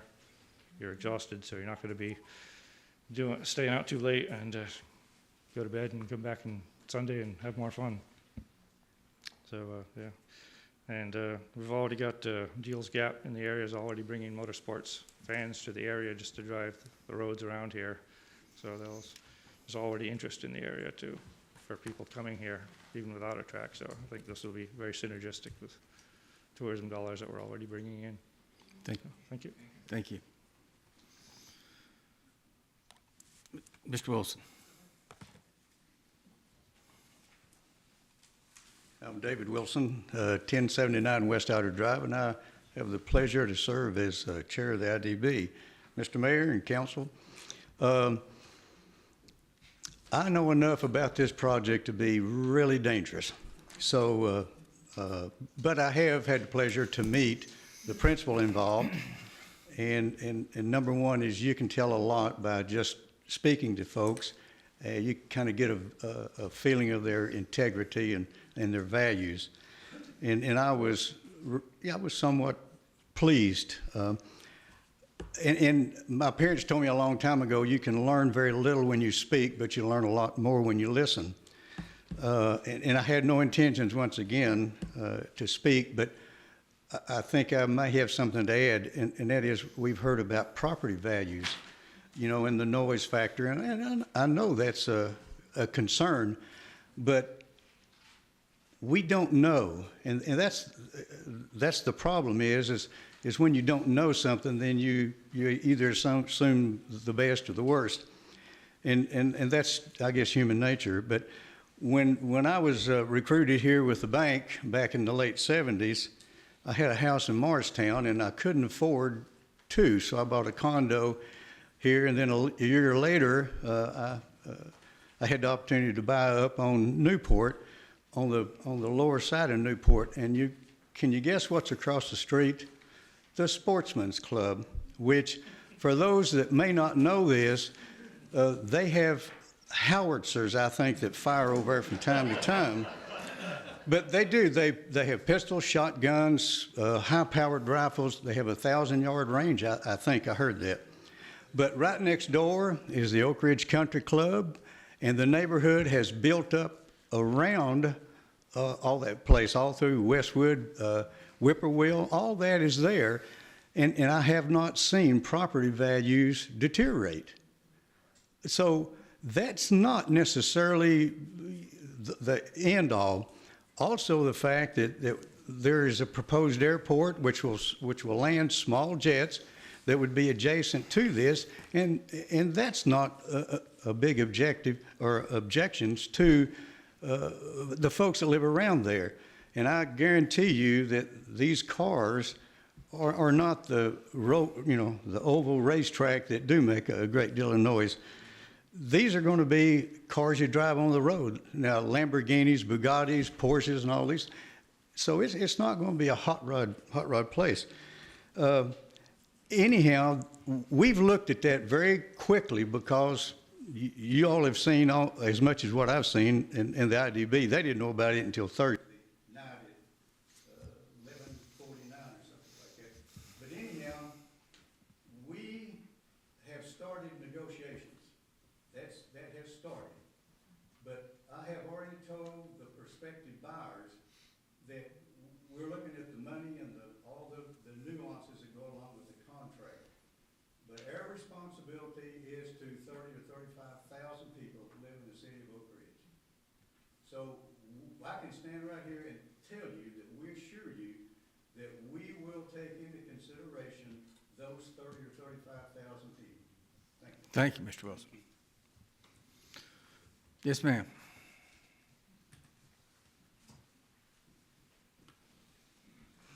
Good evening. My name is Linda Adams. I live at 102 Fallberry, out in the preserve. When I first heard about this, it was on the preserve Facebook page. Look what they're putting in next to us.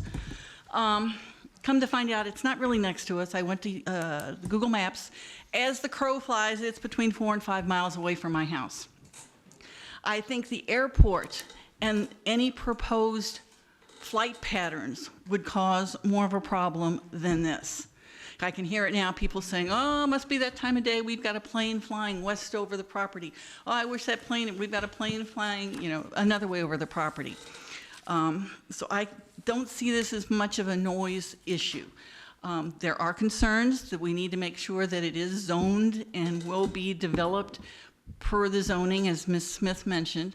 The only other question I would have is if after tonight's action, it goes back to the IDB, what, if any, next step would there be? Would it come back to council, or would it continue with the IDB, remain with them, and they would take the end-all action on that? This item would be reviewed by the IDB. They are in control of the property.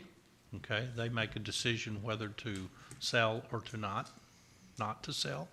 And so I think if they have questions that they need to bring back to the council, they could certainly do so, and also engage them as they go through those discussions and deliberations. There's a lot of people involved, and so the airport folks that we deal with McGee Tyson, they've spent millions of dollars looking at the potential of that airport and moving it down the road. So I think as we look at this, we can bring things back for discussions and any questions. We've got a lot of good notes here tonight, and we'll follow up on those with the IDB. Okay. One more point, if I may. Lived for approximately 10 years in Michigan, in Howell, Michigan, which is about an hour and a half northwest of Detroit. Two areas were close to where I live. Not next to, but close enough. GM Proving Grounds, and later, within a couple of years, they built another company, I believe it was maybe Nissan, came in and built another test proving grounds facility in a different direction. Both of those, I believe, were in rural areas to begin with. The one in Fowlerville, they did put in a rural area, basically out in the middle of a cow pasture. I don't remember that much discussion going on about the possibility of noise problems. They have those controlled. They're keeping watch on it, and with what they're doing on those proving grounds with testing the vehicles, they know, and because some of them are right up next to residential areas, you can go out in the front yards, and depending on what time of day, what's going on, you can see the cars being tested. So I don't know if that's what's going to be going on. I think, and I would hope that they would take that into consideration and police themselves. Thank you.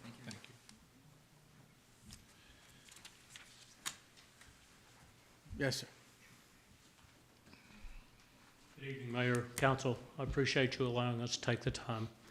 My name is Joe Hensley. I am a lifetime resident of Knoxville, Tennessee. 30-year career with Boeing, most of it in Oak Ridge. I have to tell you that my passion for motorsports started when I was 5, 6 years old. That passion for motorsports drove me into engineering, which led me into Boeing, ultimately, where I spent the majority of my career. Some of my design benefits with Boeing came from my motorsports knowledge.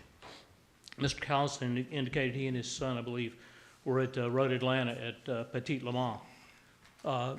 And I know, Ms. Smith, you have concerns for noise. I would only suggest that the passions that I have for motorsports and have for 52 years actively as a licensed driver, I still hold a competition road racing license. I still actively race. I've driven all over the Southeast United States to go racing. I've never had the opportunity to have anything close.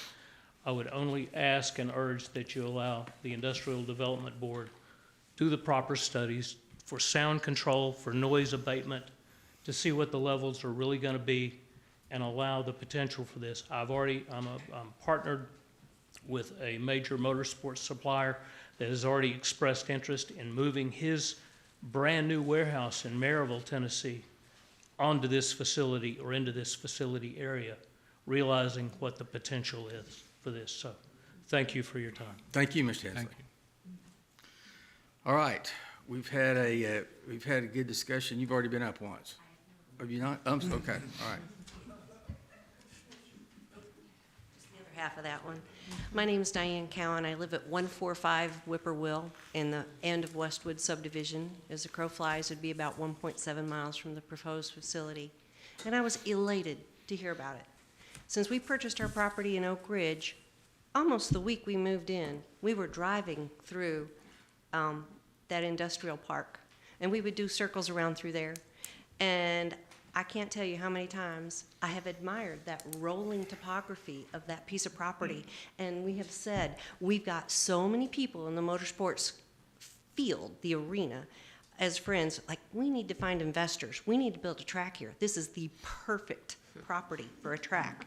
They would have to do very little change to the land, so there would be less worry about unnatural water runoff, because the topography is going to stay the same to build a road course, an undulating track like you saw in the photograph. To allay some of your fears, Ms. Smith, I am also a hiker. I use the trail system. Our house backs up to the North Boundary Trail. That's my backyard, okay? I can assure you that the people who go to these tracks, 95% or more, I mean, these are trustworthy people. We leave all of our stuff at the track unlocked, sitting out. Nobody messes with your car, your belongings, all of your gear. When I'm at a track, I will walk the track property and pick up trash because it's what we do. And the RV park, please don't be fearful of this. It's not an RV park like a KOA campground. You're talking about people coming with their $300,000 motorhomes with their little fluffy puppy dog that they keep in their motorhome, okay? And that's who's coming to the track for the weekend. They have their expensive sport car that they tow behind in an enclosed trailer. Those are the affluent people that the developer is proposing we can pull into our community. Yes, there are grassroots motorsports people like my husband and I. We may come in a pop-up camper, but nevertheless, most of the people that I've encountered have all been very respectful. So I really don't think there's going to be any issues. Plus, there'll be fencing around the boundary of property. They're not going to be crossing the fence to get into areas of the greenway or off on the reservation that's sensitive areas. I really don't see that happening. I really just don't. And if you look at Barber Motorsports Park or National Corvette Museum's track, for example, they've got decibel limits, and they actively, every lap you go by, your decibels are recorded. If they're too high, they pull you off the track, and you can't take your car back on track till it's addressed. So I understand a lot of the concerns, and I especially from, my outdoor enthusiasm, I understand those concerns. My last thing I'm gonna say is just that, I think that property values, maybe they'll go up. Maybe people will be purchasing property Okay. here. Thank you. Because they want to come. Thank you. All right. All right, we've had, okay. Kate. Harvey Lawrenson, 166 Whippoorwill, just down the road from those two. Okay. When I heard this news, my reaction was, cool. I like sports cars. I've been to races. You talked about Petit Le Mans. I've been to Le Mans, and it's even that race has 3 miles of it is a public road, so there's surroundings to that. To allay any fears of the environment, you should take a look at Road America or Watkins Glen or some of these venues where the countryside has been retained. And I think it would be a big thing for Oak Ridge to get something like this in. So I'll be brief. Thank you. Okay. All right, Mr. Watson, let me just ask, and I'll go to Mr. Dotson, Ms. Smith, but what is it that you're asking us to do? I mean, I look at this resolution and it references council endorsing this proposal. I don't know that council is ready to totally endorse this proposal. It may be. I think we're certainly ready to send it to the IDB for further due diligence and negotiations. But are they really asking council to endorse it prior to them going further with negotiations? I want to go to excuse me just a second. Let me go to the resolution here. Support. I think perhaps. Is there something, can I No. help with the answer to that, since I'm the one that asked? Wait just a minute, No. Mr. Wilson. The action that we want to do is approach the city council. They wanted to know if the city council is interested in investigating this further. Yes, sir. So endorsement may not be the proper word. And It's not. We can substitute an additional word. Think it up, Mr. Support and Attorney. interest, that's what it says in the recommendation. We can take out endorsement. I think that would be appropriate. Yeah. Okay, so. Okay. It started as an endorsement, but we could always go to support and interest. Okay. If somebody wants to make an amendment, second, amend the resolution from endorsement to substitute support. And interest. Council has expressing support and interest in the development of these lots. I so move. Okay. Could you repeat that language, where it would go? It's a- The recommendation of the city It's in the manager is. last it's in the last paragraph. Yeah, now therefore be it resolved, it's the last paragraph, is approved, and city council hereby supports the request of the Industrial Development Board and expresses its support and interest in the further development of this project on lots 5, 6, and 7. Just take out the word endorses. But saying supports the project basically says the same thing as endorses the project. I Well- was thinking it supports, endorses I'd say we want to support the IDB pursuing this. We don't necessarily support the exact project because we don't know what it is yet. So that's.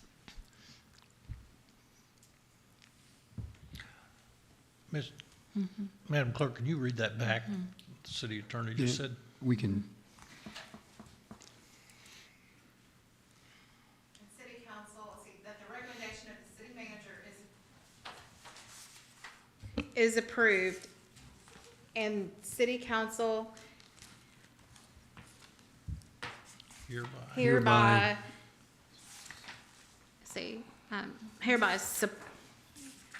I can't. Would you like to state it again? Instead of hereby Hereby supports the su- request of Industrial Development Board of the City of Oak Ridge ex- and expresses its expresses its support interest. and interest. An interest, take out support and just say interest. And expresses its interest in the proposed project on lots 5, 6, and 7. So you would, if you take out support, it would say, expresses interest in the proposed project. Oh, interest only. Yeah, take out support. So he's taking out the word support. We've taken out the word Endorses. endorses. Is that what we're hearing? Are we hearing it correct? Support and, You want me to read it and again? interest? I'll wait my turn. Yeah. Yep. Okay. Okay. Well, I'd like to say something before we do this. all right, Mr. Dodson. So I know we're trying to reword this. I just get the feeling that we need a little bit more information and we need to have an opportunity to work with IDB. We've done this before. Planning Commission, City Council has a joint work session. I'm not suggesting that we do that, but that's a way that you can actually get more information out there. I'm actually going to try to attend the IDB meeting when you all look at this a little bit further. But I know it feels like we're having a little bit of, I don't know if we've got enough information, and this is a big opportunity. I'm going to just say this is a really important opportunity for our town in many ways. But I still don't feel like I've got enough information that I can make a vote on it tonight, if you will. Okay. So, but you've just said that you have interest in sending it back to the IDB. You've said that. No, You just said that. No, I said I want to sit down with the IDB and talk No, through this. But you just said that you have interest in remanding it back to the IDB and saying, take a look at this project. Mark, what I said was, I want to sit down with the IDB, talk through this a little bit more, gather more information. That's what they have to do, and if you would like to have a report back, then Mr. Wilson can give you that information, and you're welcome to listen to their deliberations. Well, what I'm hearing is we're trying to reword this because we're not comfortable with this endorsement at this point. Didn't like the word endorsement is what I heard. Again, don't take this as somebody who is against this. Take this as somebody who, when he makes a decision, he tries to get as informed as he possibly can. And that's what I'm looking at. Understand? Okay? So I want to go back to go ahead. All right, Ms. Smith, go ahead. Yeah, one question that I had for the city manager following some of the earlier discussion, what role does the planning and zoning function of the city have in this particular project presumably after things move forward with the IDB? What would, you know, I think we've talked about what the IDB would do, but wouldn't we have a planning and zoning function? What would that be? The planning commission, you have industrial zoning. Auto sports complex or park is not contemplated in our zoning structure. So I've asked Mr. Blasius and staff to say, what do we do to ensure that in IND, you know, 2, that everything can be accommodated and what kind of zoning action has to be taken.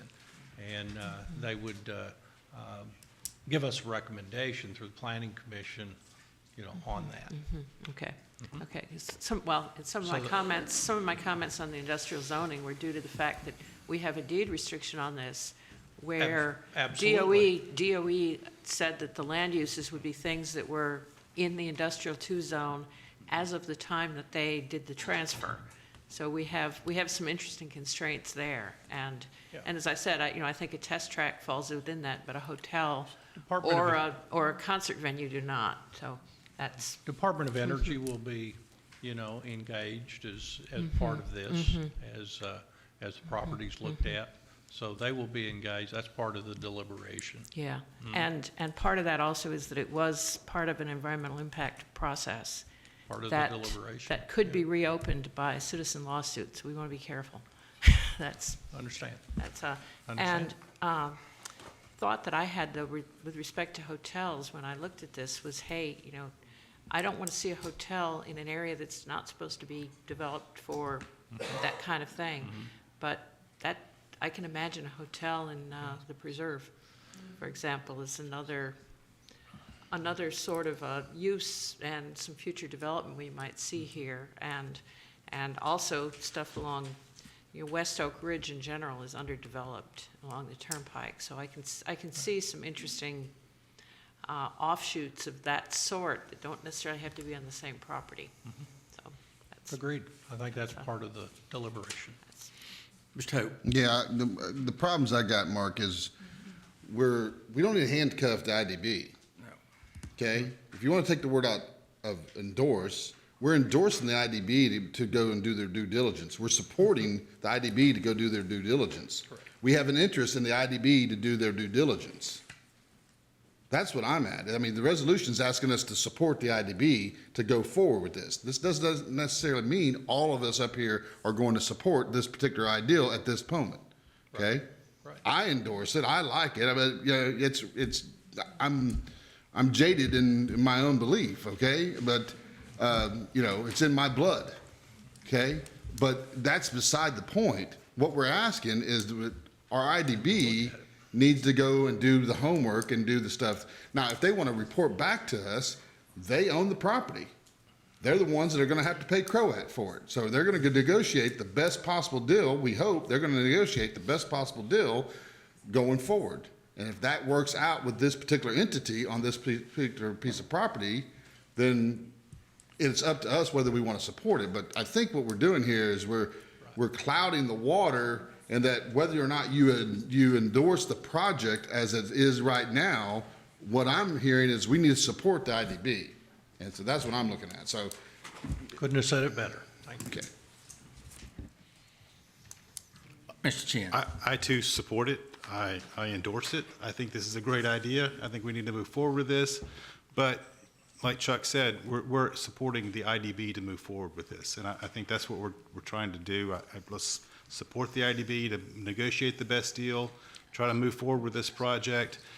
At that point, there's going to have to be some tweaks to our zoning ordinance. That's going to go to another board, planning commission. That change is going to come back to the city of Oak Ridge, to the city council. You know, we're going to have another look at this. I don't really think that this is our only bite at the apple. I would just hate to see this deliberation that we have up here not result in the moving forward of this project. How would it be if we defer action on the resolution? No?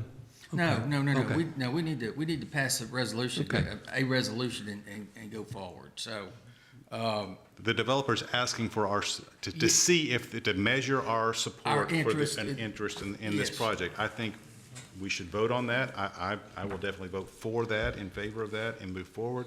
And then we will have a chance to come back and look at this later on down the road when the zoning ordinance is amended.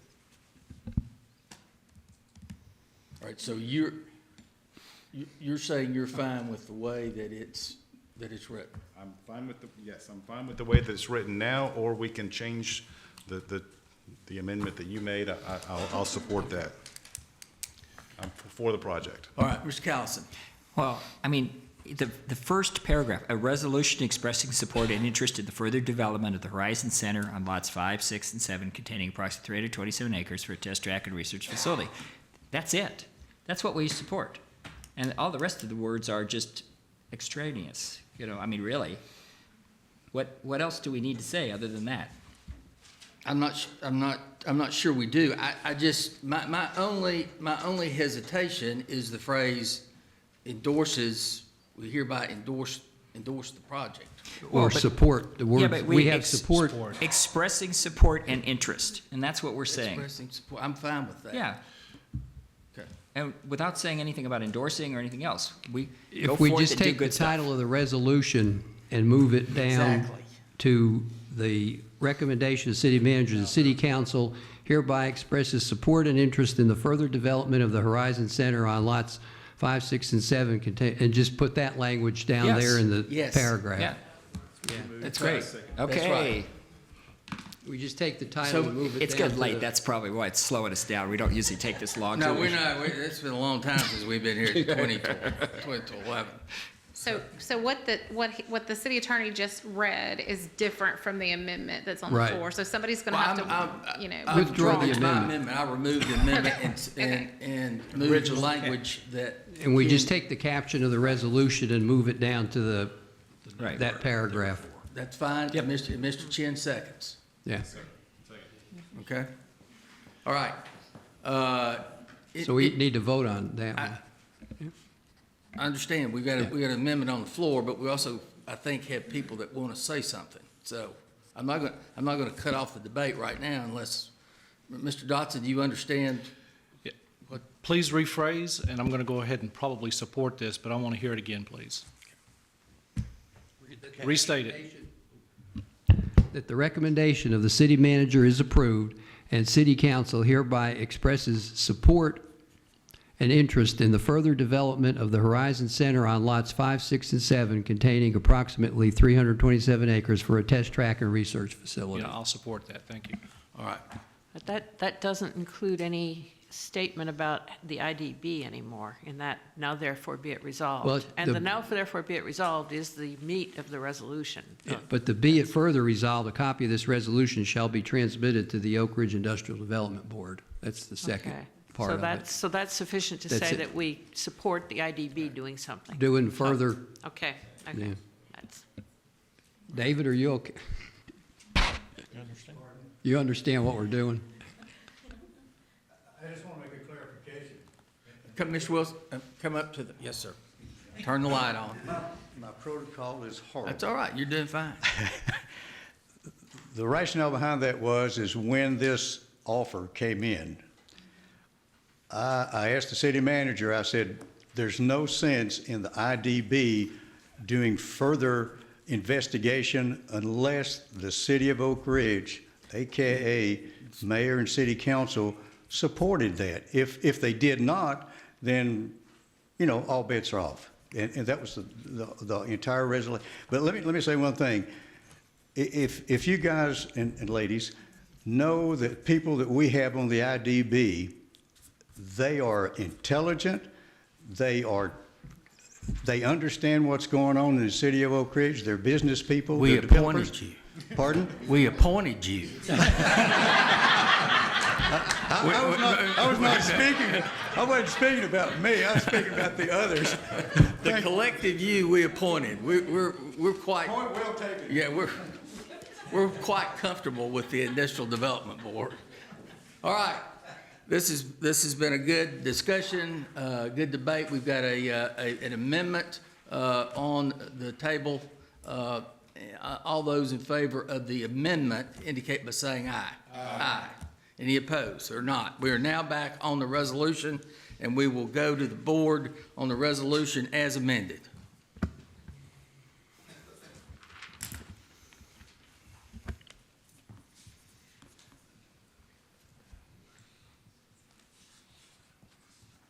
Ayes 7, no nays. Resolution is adopted unanimously.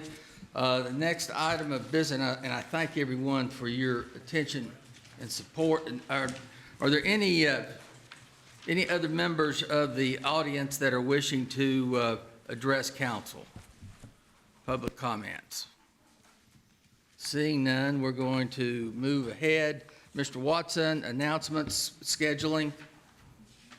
Next week, we will be having the Tuesday work session, City Council, and they'll have a Parks and Recreation focus with the natural assets study coming back. Carol Evans with the foundation will be here, and a couple of other items associated with parks and trails and other such items. So that'll be next week, Tuesday, 6 o'clock at Public Works Center. Mayor. That's all I have on announcements and scheduling. Mayor, I have something. Yes.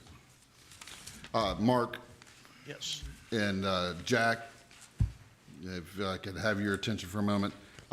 For those that have not had a chance to drive Melton Lake Drive after dark, since the lights come on, Absolutely. need to be applauded. That has made that one of the safest roads now at night to drive between Edgemore Road and back down to where Rivers Run turns into. The new lights, the new LED lights have made a tremendous impact on making that now a much safer road for all of us that drive that road. It's a job well done, and I'd like to make sure you congratulate the Electric Department, Public Works Department, everybody that worked on that project. I think it's a very, very well done job. Mr. Dodson. Yeah, I'm going to go ahead and do this announcement. It's kind of soon, but on May the 9th, we have an event called Paint the Town. This is on Wilson Street. There's going to be a lot of people involved with this. Mr. Blasius, my good friend Rick Chin, and a lot of people out there in the audience are spearheading this. This is our attempts to take a look and see what downtown could actually be in the future. Hopefully we'll make that happen, but again, it's on May the 9th. We're going to try to do some pre-planning for this. We're going to try to do some on May the 2nd. We're going to try to have some people go out there and actually paint on the sidewalks and the streets and everything. And what I mean by that is paint what we could have there, set up some areas. We're going to try to get the community involved, not just our group, but we're going to try to get as many people as possible involved. So put those dates on your calendar, May the 9th for Paint the Town, Wilson Street, involving the American Museum of Science and Energy as well. And then also on May the 2nd, we're going to try to do some things prior to that event so we can generate some energy for it. So thank you. I want to brag and commend the Oak Ridge Dance Team Training Association that has participated in those championships for the 3rd straight year. Young ladies ages 10 through 18 and won multiple championships at Walt Disney World, at the ESPN studio. And I just wanted to mention that and send council's congratulations to them, their coaches, and their families and their sponsors. Reverend Hammond. Real quick, just as you know, there are a number of events throughout the year that are designed to honor the 85 courageous individuals who desegregated Oak Ridge schools in 1955. I just want to make you aware of one event that's coming up Saturday, February 29th from 4 to 6 p.m. It's Eric Dozier, entitled Musical Journeys Through American Race Relations. And essentially what he does is it's a live, equal parts live performance, lecture, and a revival meeting. What he does is he performs songs and then discusses key musical features and themes from the abolitionist, civil rights, labor, and anti-war movement, as well as other contemporary voices of change, both within the U.S. and internationally. It says by the end, participants will understand what it means to be an active and creative advocate of diversity and equality equality, imbued with a renewed sense of mission and commitment to being the change that they want to see. So that's at High Places Community Church on Saturday, February 29th, from 4 to 6 p.m. that evening. Okay. Any other announcements? Ms. Krasinski, any last words here? No last words. All right. You got the last word. I got Ladies and the gentlemen, last we thing. are adjourned. Thank you.